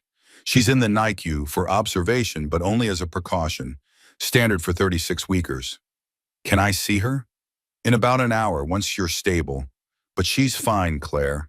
Your daughter is fine." Claire closed her eyes, felt tears leak from the corners. Relief, grief, joy, terror, every emotion at once. Her daughter was here, alive, real. No longer just kicks and heartbeats, but an actual person. And Marcus wasn't here to meet her. They brought Emma to her that evening. Emma, the name Claire had chosen months ago, the name she'd never discussed with Marcus because she knew he'd want something pretentious and aristocratic. Emma was tiny, impossibly tiny, wrapped in a hospital blanket with a little pink hat covering her head. Claire held her daughter for the first time and felt the final piece of her old life shatter completely. This wasn't Marcus's baby anymore. This wasn't their family. This was her daughter, her responsibility, her future. "Hi, baby girl." Claire touched Emma's impossibly small hand. Emma's fingers wrapped around her mother's finger. "I'm your mom, and I promise you, you will never doubt that you are wanted, you are loved, you are the best thing I've ever done." Emma opened her eyes, dark blue, unfocused but searching, like she was trying to figure out this strange new world. And Claire fell in love for the first time in her life. Real love, unconditional love. The kind that doesn't require performance or perfection or pretending to be someone you're not. Grace took photos. Jonathan watched from the doorway with an expression Claire couldn't quite read. Soft, vulnerable, like he was witnessing something sacred. Nurse Lydia brought paperwork, birth certificate, name, father's name. Claire stared at the father line. She could leave it blank. Could make Marcus fight for paternity recognition. Could use it as a weapon. Make him prove he deserved to be listed as Emma's father. But that would hurt Emma someday, would create questions and complications and pain. Claire refused to use her daughter as a weapon. She wrote Marcus Westfield. Then in the notes section, where there was space for additional information, she added, "Father refused hospital visit. Abandoned child and mother during medical crisis. Demanded paternity test before withdrawing request." It was petty. It was small. It was also permanent record. Rebecca would love it. Claire handed the paperwork back to Lydia, looked down at Emma sleeping in her arms. "We're going to be okay," she whispered. "I don't know how yet, but we will." Emma made a small sound, not quite a cry, more like agreement. Outside the window, San Francisco sparkled in the evening light. And for the first time since waking up in the ICU 3 weeks ago, Claire felt something other than fear. She felt hope. Dangerous, fragile, but real. They'd survived the worst. Now came the hard part, living. But the real victory wasn't revenge. It was discovering who she became when she stopped trying to be enough for someone else. Claire and Emma were discharged 5 days after the C-section. 5 days of learning to breastfeed. 5 days of changing diapers. 5 days of becoming a mother while her body healed from surgery and trauma. There was a problem, though. They had nowhere to go. Marcus had changed the locks on their house. Rebecca filed emergency paperwork, but the court hearing wasn't scheduled for another week. Until then, Claire legally couldn't access her own home. "You'll stay with me," Grace offered immediately when they discussed the discharge plan. "Your apartment is 600 square feet. There's barely room for you, much less me and a newborn. Then we'll be cozy. We'll make it work." Jonathan cleared his throat. He'd been sitting quietly in the corner during this conversation. Present but not intruding. "I have another option, if you're comfortable with it." Claire looked at him. "What kind of option?" "I own a townhouse in Pacific Heights, 3 bedrooms, fully furnished. Currently empty because I'm traveling constantly for work. I stay in hotels when I'm in the city." He spoke carefully, neutrally. "You could sway there, Stem. For as long as you need. No rent, no obligation, just a safe place to recover with Emma." "I can't accept that." "Why not?" His expression was genuinely confused. "The house is sitting empty. You need a safe place to heal and care for your daughter. This isn't charity, Claire. It's practicality." Grace looked between them. "He has a point. A 3-bedroom townhouse is better than my couch." Claire did what she always did when a decision felt too big. She made a mental pro-con list. Pro, safe housing for Emma. Con, accepting help from Jonathan made her dependent. Pro, proximity to the hospital if something went wrong. Con, what did Jonathan really want in return? Pro, nursery already set up. Con, she barely knew him. Pro, she had no other options. Con, she had no other options. That was the problem. She was choosing from necessity, not strength. But maybe that was okay. Maybe survival first, independence later. "Okay," she said quietly. "Thank you for ever being the lawyer, the housing, the support. I don't know how to repay you." "You don't repay kindness. You pass it forward when you're able." Jonathan stood. "I'll have the house prepared for you today. Fresh linens, fully stocked kitchen, everything you need." They moved into the townhouse that afternoon. It was beautiful. Hardwood floors, crown molding, floor-to-ceiling windows overlooking the bay. A kitchen that was actually functional, not the trophy kitchen Marcus had installed in their house to impress guests. The nursery made Claire cry. White furniture, soft yellow walls, a rocking chair by the window with a view of the water, shelves with books and toys, a changing table stocked with diapers and wipes. The previous owner was pregnant when they sold, Jonathan explained as he carried Emma's car seat upstairs. She had twins, moved to a bigger place in Marin, but she designed this room with so much love. I couldn't bear to change it. "It's perfect," Claire whispered. "It's yours, for as long as you need it." Grace helped Claire settle in. Jonathan disappeared to his downtown office, giving them space and privacy. The first night in the townhouse, Emma woke up crying at 2 in the morning. Claire stumbled to the nursery, still sore from surgery, still exhausted from everything. Her body protested every movement. She picked up Emma, sat in the rocking chair, nursed her daughter while looking out at the city lights. This wasn't the life she'd planned. This wasn't the family she'd imagined. She should be in her own home with her husband, sharing night feedings and diaper changes and the overwhelming joy of new parenthood. Instead, she was in a stranger's house. Well, not quite a stranger anymore, but still, this wasn't her home. But sitting there holding her daughter, watching the city sleep, Claire felt something unexpected. Peace. Not happiness, not yet, but peace. The storm had passed. They'd survived. "Starting over feels impossible," she whispered to Emma, but staying in the wreckage felt worse. "So I guess we're starting over. One day at a time, one feeding at a time, one breath at a time." Emma's eyes were closed, but her little hand gripped Claire's finger, holding on, trusting completely. The divorce proceedings accelerated over the following weeks. Rebecca was relentless. She filed motion after motion, requested document after document, made Marcus's life increasingly uncomfortable. The court hearing for the house happened 2 weeks after Emma's birth. Claire attended via video from the townhouse. Too soon for post-surgery travel. Too risky with a newborn to bring into a courtroom. She watched on screen as Marcus showed up in person. He looked confident.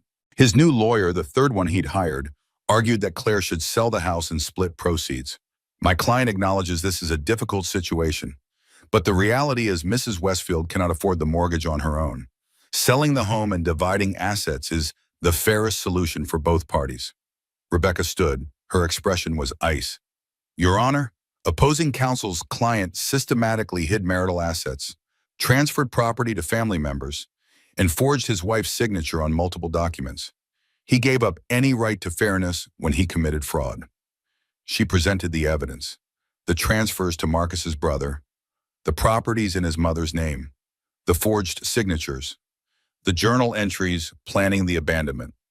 The judge, a woman in her 60s with sharp eyes and no patience for nonsense, looked at Marcus with pure contempt. Mr. Westfield, I've reviewed the evidence in this case. I've also seen the video of you bragging about planning your wife's abandonment while she was on life support. I've read your journal entries about seeing your wife's high-risk pregnancy as a potential insurance payout. She paused, let the words sink in. In my 30 years on the bench, I have never encountered such calculated cruelty. Marcus paled. Your Honor, that video was taken out of context. The context is that you were drunk and honest for once in your miserable life, which is somehow worse than being a calculating liar. The judge looked at her paperwork. The house is awarded to Mrs. Westfield, full ownership. You will remove your remaining belongings within 48 hours under supervised access. You are also ordered to pay retroactive spousal support in the amount of $12,000 per month, backdated to the day you abandoned your wife. Marcus's lawyer objected, got shut down immediately. Furthermore, the judge continued, you are ordered to pay child support in the amount of $6,000 per month. You will maintain a $2 million life insurance policy with your daughter as sole beneficiary, and you will cover all medical expenses related to Mrs. Westfield's pregnancy complications and your daughter's NICU stay. Your Honor, I can't afford, Marcus started.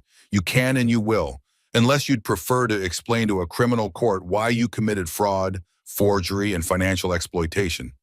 The judge signed orders with sharp, angry movements. You made your choices, Mr. Westfield. Now live with them. This court is adjourned. The gavel fell.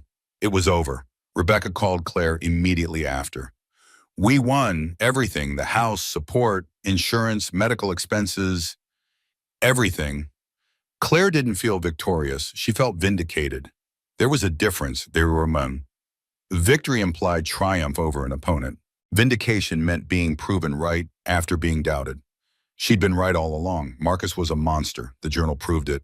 The life insurance proved it. His own actions proved it. And now a judge had confirmed it for the record. Thank you, Claire said, for fighting for us, for believing me.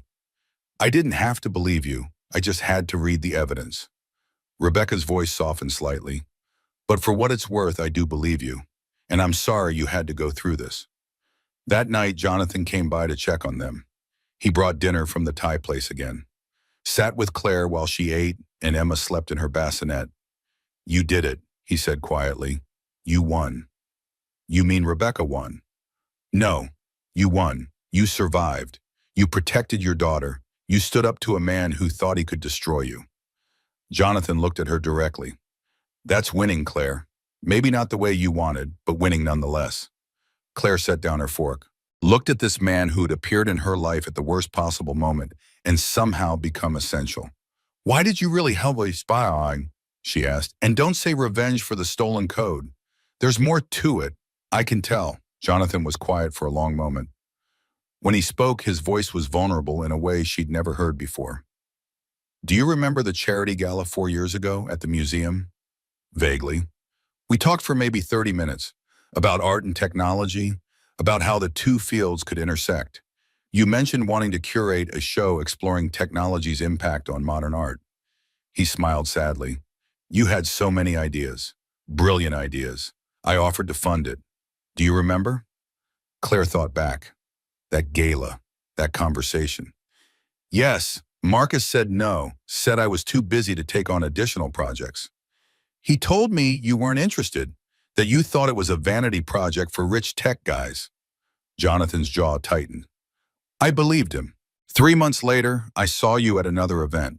You looked diminished, smaller, like something was being slowly crushed out of you. I should have said something, should have asked if you were okay. But I didn't. I let you disappear into Marcus's shadow. Jonathan, you couldn't have known. When I heard about the hospital, about the abandonment, I couldn't let it happen again. Couldn't watch another person get destroyed by someone's narcissism and do nothing. He met her eyes. I'm helping you because I should have helped you 4 years ago. This is my second chance to get it right. The air between them shifted, became charged with something Claire couldn't quite name. Possibility maybe, or promise, or the fragile beginning of something that could become important if they were careful. I can't, Claire started. It's too soon. I'm still legally married, still healing, still figuring out how to be a single mother. I know, Jonathan stood. I'm not asking for anything. I'm explaining why I'm here. Why I'll stay here as long as you need someone in your corner. No expectations, no pressure, just support. After he left, Claire sat in the dark townhouse and let herself imagine. Not a future with Jonathan necessarily, but a future where she wasn't alone, where trust was possible again, where love didn't equal manipulation. It felt dangerous and hopeful in equal measure. She picked up the journal Dr. Morrison had given her, wrote, I'm not the same woman Marcus married. I'm not even the same woman who went into that hospital 2 months ago. I've been broken down to my foundation and rebuilt from scratch. And the surprising thing? I like this version better. She's stronger, clearer, less willing to accept crumbs and call it love. Marcus tried to destroy me. Instead, he accidentally freed me. She closed the journal, checked on Emma, fell asleep to the sound of her daughter's breathing.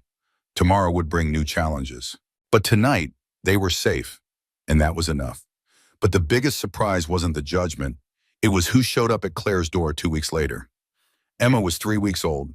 Claire was 3 weeks into learning to be a single mother. 3 weeks of night feedings and diaper changes and the bone-deep exhaustion that comes with caring for a newborn alone. She wasn't ready for visitors, hadn't showered in 2 days, was wearing stained sweatpants and one of Grace's old t-shirts. Her hair was in a messy bun that hadn't been brushed in who knows how long. The doorbell rang at 2 in the afternoon. Claire answered it with Emma on her hip.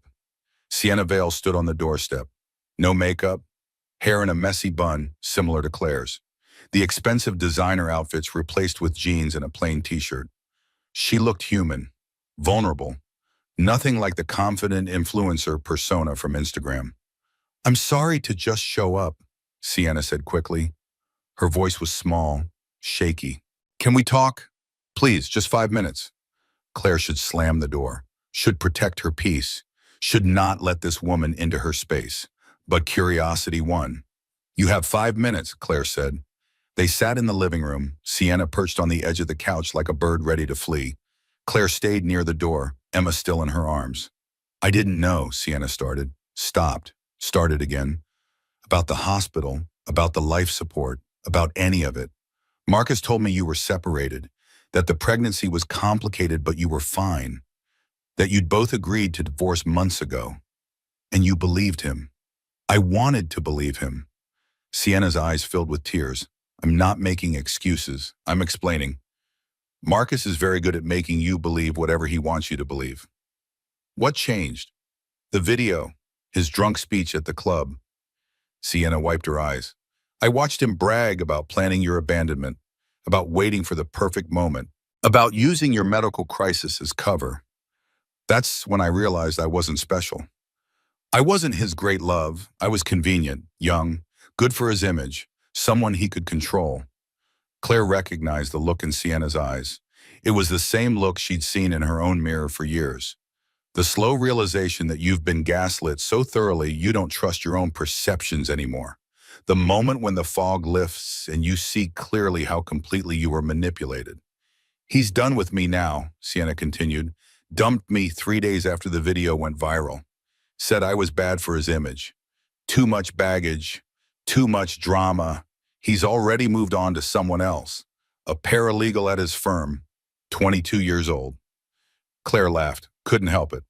Of course he has. There's always a younger model, no pun intended. I came here because I have information you might need. For court. Sienna pulled out her phone. Text messages, emails, voice recordings, evidence of everything Marcus did, how he planned the asset transfers, how he got you to sign documents, how he bragged about the life insurance policy. Why would you help me? Because I was complicit in hurting you. I can't undo that, but I can make sure he doesn't get away with it. Sienna's hands were shaking. And because I'm 24 years old and I just learned the hardest lesson of my life, some men will destroy everyone around them and still sleep soundly at night. Marcus is one of them.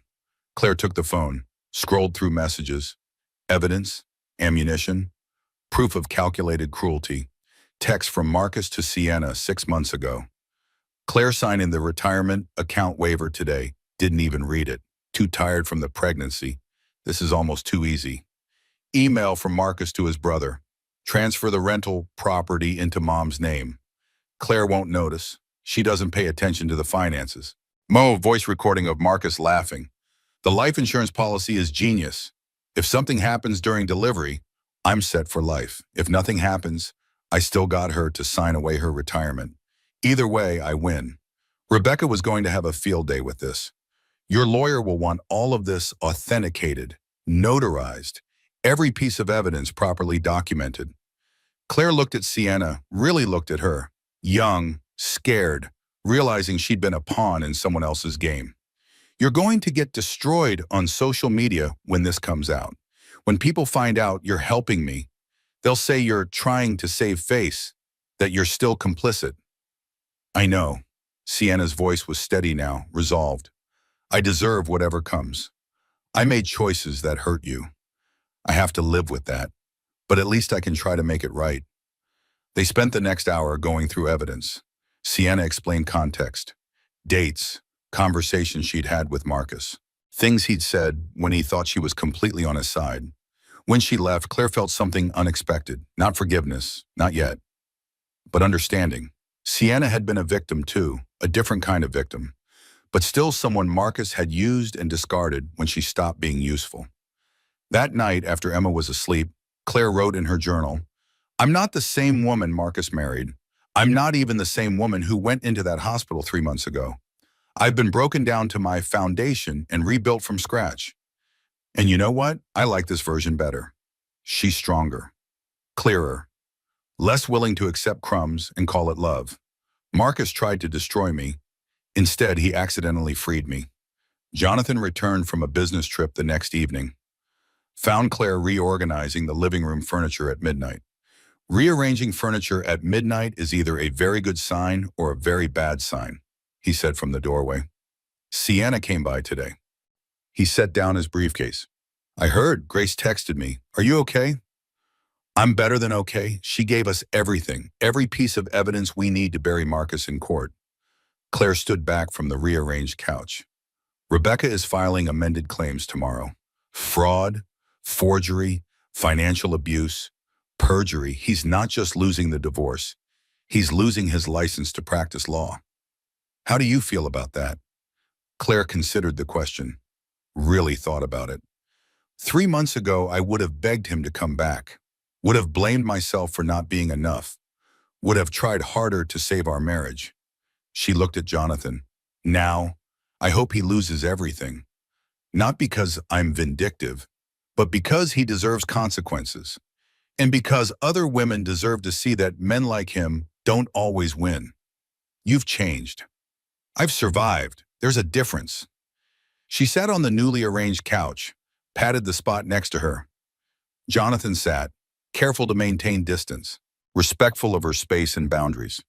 I need to tell you something, he said, about why I really helped you. Claire's stomach dropped. Here it came, the real motivation, the price for all the help. The story about my mother dying alone is true, but there's more. Jonathan stared at his hands. At that charity gala 4 years ago, when we talked about art and technology, I went home that night and couldn't stop thinking about your ideas, about you, about how alive you seemed when you talked about your work. Jonathan, let me finish. He finally looked at her. I saw you at 3 more events over the next 2 years. Each time you seemed a little dimmer, a little smaller. Marcus would pull you away whenever we started talking. I watched him slowly extinguish your light, and I did nothing. You couldn't have known what was happening. I knew enough. I knew he talked over you, dismissed your ideas, took credit for your work. Jonathan's voice cracked slightly.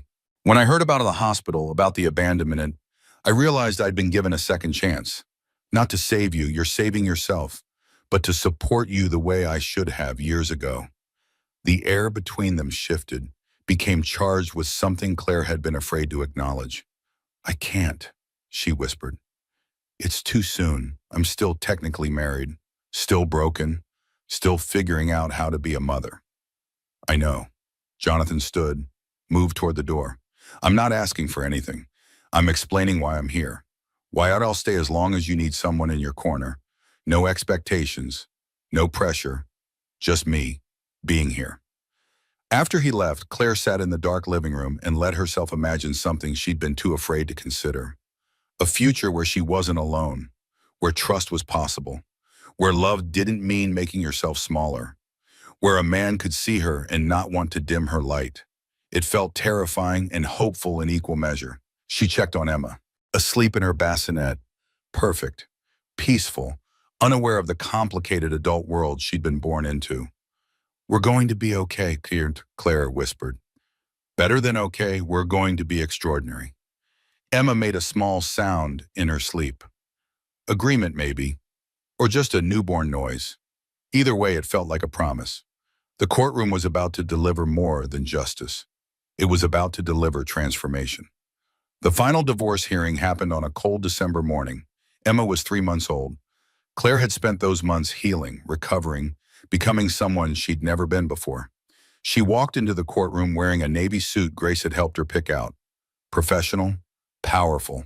Her hair was styled, makeup applied with care. She looked nothing like the broken woman in the hospital bed 3 months ago. Marcus looked terrible, gaunt, tired, desperate. Dark circles under his eyes, suit wrinkled, hair unkempt. The past 3 months had not been kind to him. His law firm had fired him after the fraud allegations surfaced. His professional reputation was destroyed. His social circle had abandoned him. Even his mother had stopped returning his calls after the full extent of his cruelty became public knowledge. He'd lost everything. Not because of Claire's revenge, because of his own choices. The judge reviewed the evidence methodically. Sienna's recordings, the forged documents, the hidden assets, the journal entries, the life insurance policy. This is one of the most egregious cases of financial abuse and systematic manipulation I have encountered in my career, Judge Patricia Harrison said. Her voice was granite, unforgiving. Mr. Westfield systematically planned his wife's abandonment while simultaneously ensuring her financial destruction. He forged her signature on multiple legal documents. He withdrew joint funds without authorization. He transferred marital assets to family members, specifically to hide them from discovery. Marcus's lawyer, his fourth one, tried to object, got shut down with a single look. Furthermore, the judge continued, Mr. Westfield took out a $2 million life insurance policy on his high-risk pregnant wife without her knowledge or consent. He then wrote in his private journal about the practical benefit if she died during childbirth. He wagered on his wife's death like it was a business transaction. The courtroom was silent. Even the court reporter had stopped typing to stare at Marcus. You are either a sociopath or the worst person I have encountered on this bench. Possibly both. The judge looked at her paperwork. The prenuptial agreement Mr. Westfield insisted Mrs. Westfield sign is hereby invalidated in its entirety due to fraud, duress, and unconscionable terms. Marcus's face went white. Mrs. Westfield is awarded the following, Judge Harrison continued, full ownership of the marital home free and clear, spousal support in the amount of $15,000 per month for a period of 5 years, child support in the amount of $6,000 per month until the child reaches age 18 or is emancipated, 50% of all retirement accounts and investment portfolios, full reimbursement of the $312,000 illegally withdrawn from joint accounts. The numbers made Claire dizzy. It wasn't wealth, but it was security, freedom, justice.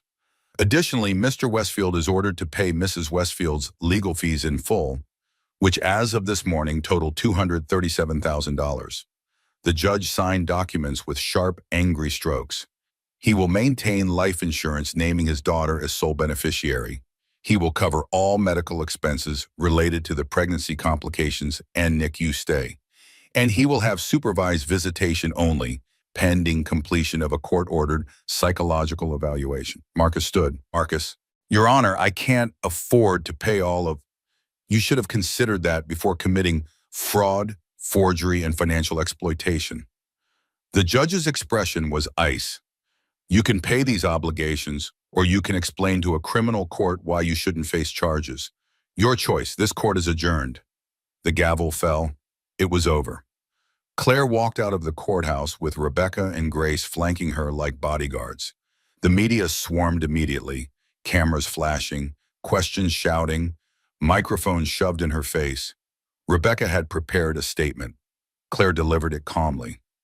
Today, justice was served, not just for me, but for every woman who has been financially abused by a partner. For every mother who was told she was worth less than her husband's happiness. For every person who was gaslit into doubting their own reality and worth. She paused. Let the cameras capture her face. Strong, unbroken, victorious. I didn't ask for this fight, but I'm grateful I survived it. Because on the other side of trauma is transformation. I am no longer the woman Marcus Westfield abandoned. I'm someone better, stronger, free. The statement was on every news site within 20 minutes, trending on social media within an hour. But Claire didn't see any of it. She was already gone. 6 months later. Emma was 9 months old, babbling, crawling, pulling herself up on furniture, full of personality and determination and the kind of joy that only babies possess. Claire had reopened her career, not at the corporate gallery where she'd been underpaid and undervalued. Her own gallery, in a beautiful space in Hayes Valley, funded by a silent investor who believed in her vision without trying to control it. The opening night featured the technology and art fusion show she'd wanted to curate 4 years ago. The show Marcus had killed before it could begin. The room was packed. Collectors, artists, press, tech executives, art critics, people who'd come to see what Claire Westfield had created from the ashes of her destroyed life. The pieces were stunning. Digital art that responded to viewer movement. Sculptures created by AI and refined by human hands. Paintings that incorporated augmented reality elements. The intersection of human creativity and technological innovation. It was everything Claire had dreamed of creating. Everything Marcus had said was impossible. And it was hers. Grace appeared with champagne. You did it. You actually did it. Your own gallery, your own show, your own life. We did it, Claire corrected. I wouldn't have survived without you. You would have. You're stronger than you know. Grace hugged her. But I'm glad I was here anyway. Dr. Morrison arrived with her husband. I had to see this. The patient who almost died in my ICU is now a gallery owner. It's a remarkable transformation. I had good doctors keeping me alive, Claire said. You had determination. The medicine just kept you alive long enough to use it. Dr. Morrison looked around the gallery with obvious pride. Your daughter is lucky to have you. I'm lucky to have her. Near the end of the night, Jonathan approached carrying Emma on his hip. The baby was wearing a tiny dress and looked ridiculously adorable. She'd become comfortable with Jonathan over the past months. Reached for him, called him Jojo, even though it wasn't his name. Someone wants her mama, Jonathan said. Claire took Emma, held her close, breathed in that baby smell that wouldn't last much longer. Thank you for coming tonight, for everything. I wouldn't have missed it. Jonathan's expression was soft, genuine. This is who you were always meant to be to my mother. I'm just glad you finally have the space to become her. They'd been seeing each other for 2 months, carefully, slowly, building trust like a foundation that wouldn't crack under pressure. He was good with Emma, patient, gentle, everything Marcus hadn't been. But more importantly, he was good to Claire, listened when she talked, respected her boundaries, celebrated her victories without trying to take credit, supported her decisions without trying to control them. He made her feel seen without making her feel small. Later that night, after everyone left, Claire stood in the empty gallery, just stood there, breathing, existing, being. The panic attacks had stopped months ago. The 3 a.m. crying sessions had faded. The constant anxiety about survival had been replaced by quiet confidence about thriving. She wasn't healed, not completely, probably never would be completely, but she was no longer broken. There was a difference, Thursday. At home that night, Claire sat in the nursery rocking chair, Emma asleep in her arms. She thought about that day in the hospital, the text message, the life support, the moment she'd realized her husband had chosen a model over his dying wife and unborn child. She should hate Marcus. Part of her did, part of her always would, but mostly she felt something unexpected. Gratitude, not for what he did, but for what it revealed. His cruelty had freed her from a life that was slowly suffocating her. His abandonment had given her permission to become who she was always meant to be. He thought he was destroying her. Instead, he'd accidentally saved her. 3 weeks later, Marcus appeared at the gallery. Claire was cataloging new pieces when the door chimed. She looked up. Marcus stood in the doorway. He looked worse than at the final hearing. Thinner, older, defeated in a way that seemed permanent. "I'm not here to cause problems," he said immediately. His voice was small, nothing like the confident attorney. "I wanted to see my daughter, and to talk to you, if you'll let me." Claire considered. She could call security, could have him escorted out, could refuse to engage. But curiosity won. "You have 5 minutes," she said. They stood near the window, not too close, maintaining distance. "I've missed every supervised visitation," Marcus said. "All 23 of them. I was too ashamed. Still am." Claire didn't respond. Let him talk. "I made terrible choices, unforgivable choices. I destroyed the best thing that ever happened to me." He stared at the floor. "Sienna called me last week. Told me what she gave you, all the evidence. I was going to be angry. But honestly, I deserved it. Deserved everything that happened. If you're looking for forgiveness, you won't find it here," Claire said. "I'm not. I don't deserve forgiveness." Marcus pulled an envelope from his pocket. "This is a certified check, first year of child support paid in full, 12 months up front, and a letter to Emma for when she's old enough to understand, explaining that her father was broken and cruel, but that she was loved, even if I showed it in the worst possible way." Claire took the envelope, didn't open it. "You can't undo what you did." "I know, but I can spend the rest of my life trying to be someone my daughter doesn't have to be ashamed of." He turned to leave, stopped. "Jonathan is good for you, better than I ever was. Emma is lucky to have him. You're lucky to have him." "I know." Marcus nodded, walked out of the gallery, out of her life as quietly as he'd destroyed it. Claire opened the letter that night after Emma was asleep. It was honest, raw, a confession of narcissism and systematic cruelty, an acknowledgement that Emma and Claire had deserved better, that he'd failed catastrophically. The letter ended. "I don't ask for forgiveness. I don't deserve it. But I ask that you tell Emma, when she's old enough, that her father loved her in the only broken way he knew how, and that his failures were his own, not hers. She is perfect. You are extraordinary. I was the problem." Claire put the letter in a locked box in her closet. For Emma, someday. When she asked about her father. One Sunday morning, a year after the hospital, Claire woke up to Emma's babbling from the nursery. Jonathan had stayed over for the first time the night before, on the couch because they were taking things slow, building something real instead of rushing into something that would break under pressure.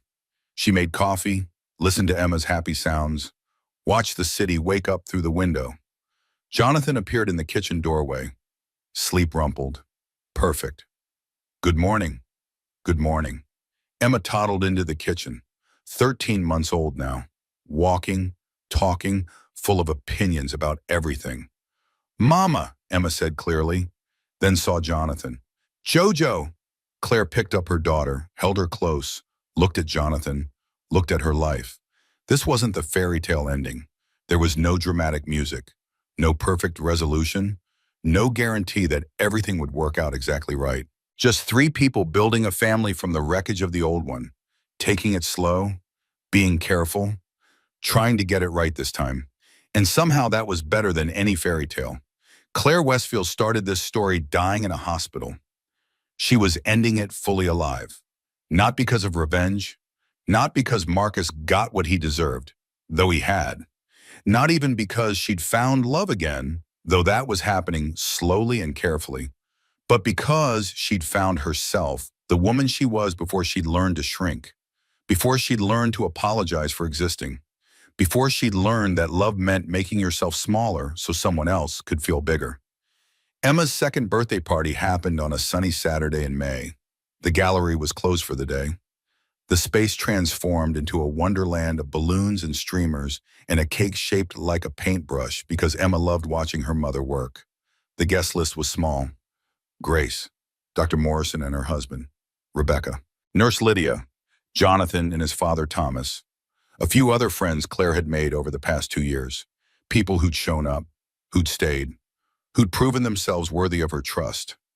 No one from Marcus's family was invited, not even for Emma's sake, because Emma deserved people who showed up consistently, not people who only appeared when it was convenient. Marcus had completed his psychological evaluation, had been granted limited supervised visitation. He came once a month, spent 2 hours at a visitation center with Emma and a court-appointed supervisor, brought age-appropriate gifts, played gently, left quietly. He was trying, in his broken way. It wasn't enough, would never be enough, but it was something. Emma didn't call him daddy, didn't seem to understand who he was beyond the man who brings toys sometimes. She called Jonathan Jojo and reached for him when she was scared or tired or excited. Biology wasn't always destiny.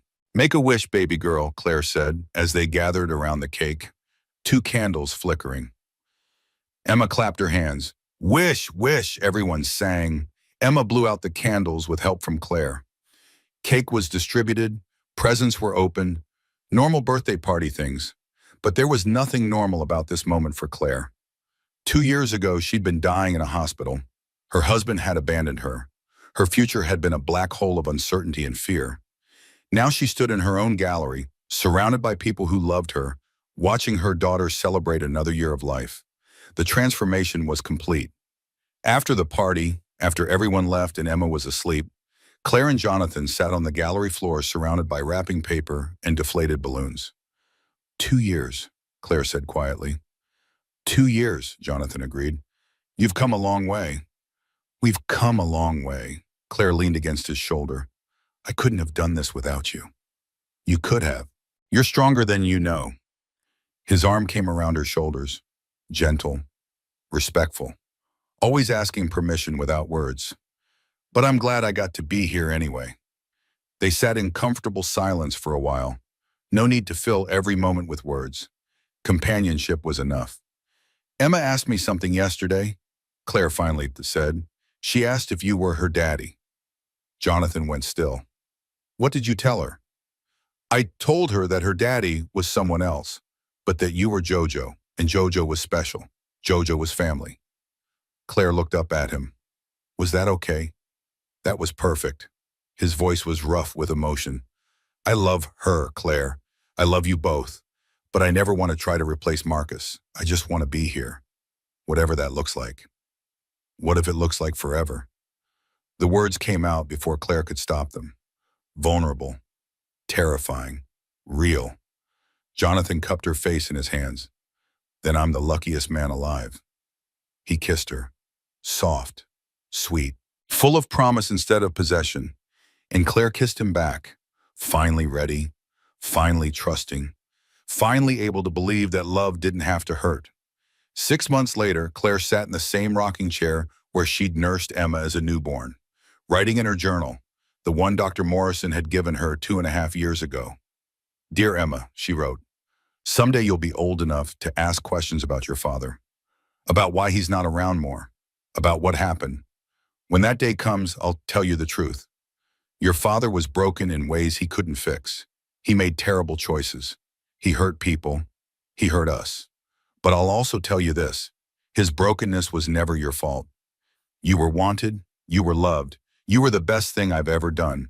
And I'll tell you about Jojo, about how he showed up when we needed someone, about how he chose us every single day, about how family isn't always about biology. Most importantly, I'll tell you about the woman your father's cruelty forced me to become. Stronger, clearer, more certain of my worth. I'll teach you to never make yourself smaller for anyone, to never apologize for taking up space, to never accept love that requires you to dim your light.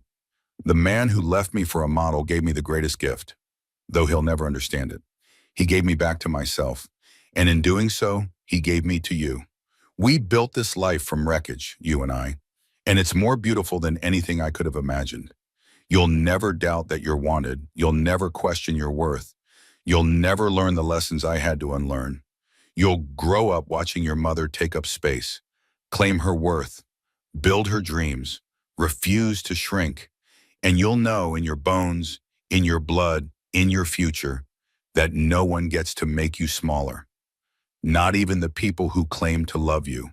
That's my promise to you. Love, Mom. Claire closed the journal, checked on Emma, asleep in her big girl bed now, not the crib, growing, changing, becoming. Jonathan was in the kitchen making tea. They lived together now, in the townhouse that had become home, building a life one careful day at a time. "Everything okay?" he asked when she appeared in the doorway. "Everything's perfect," Claire said. And for the first time in her entire life, she meant it. Not perfect in the fairy tale sense.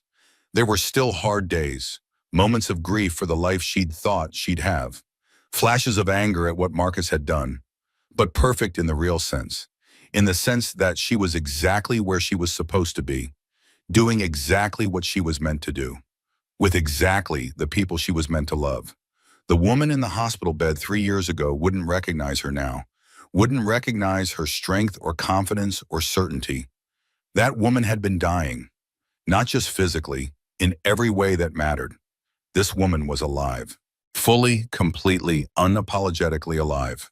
Marcus had tried to destroy her. Instead, he'd freed her, given her permission to stop performing, stop shrinking, stop pretending. The final revenge, if it could be called that, was that she'd moved on. Not to punish him, but because staying in the past would have been punishment for herself. And Claire Westfield was done punishing herself for other people's failures. She was living now, really living. And there was no revenge sweeter than that. And that's Claire's story.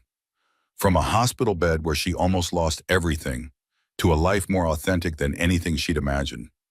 If this story moved you, if you've ever felt underestimated or left behind, if you believe in second chances and the strength it takes to rebuild yourself from nothing, do me a favor, hit that like button. Let me know this story resonated with you. Drop a comment telling me which moment hit you hardest. Was it the text message, the journal entries, the life insurance policy?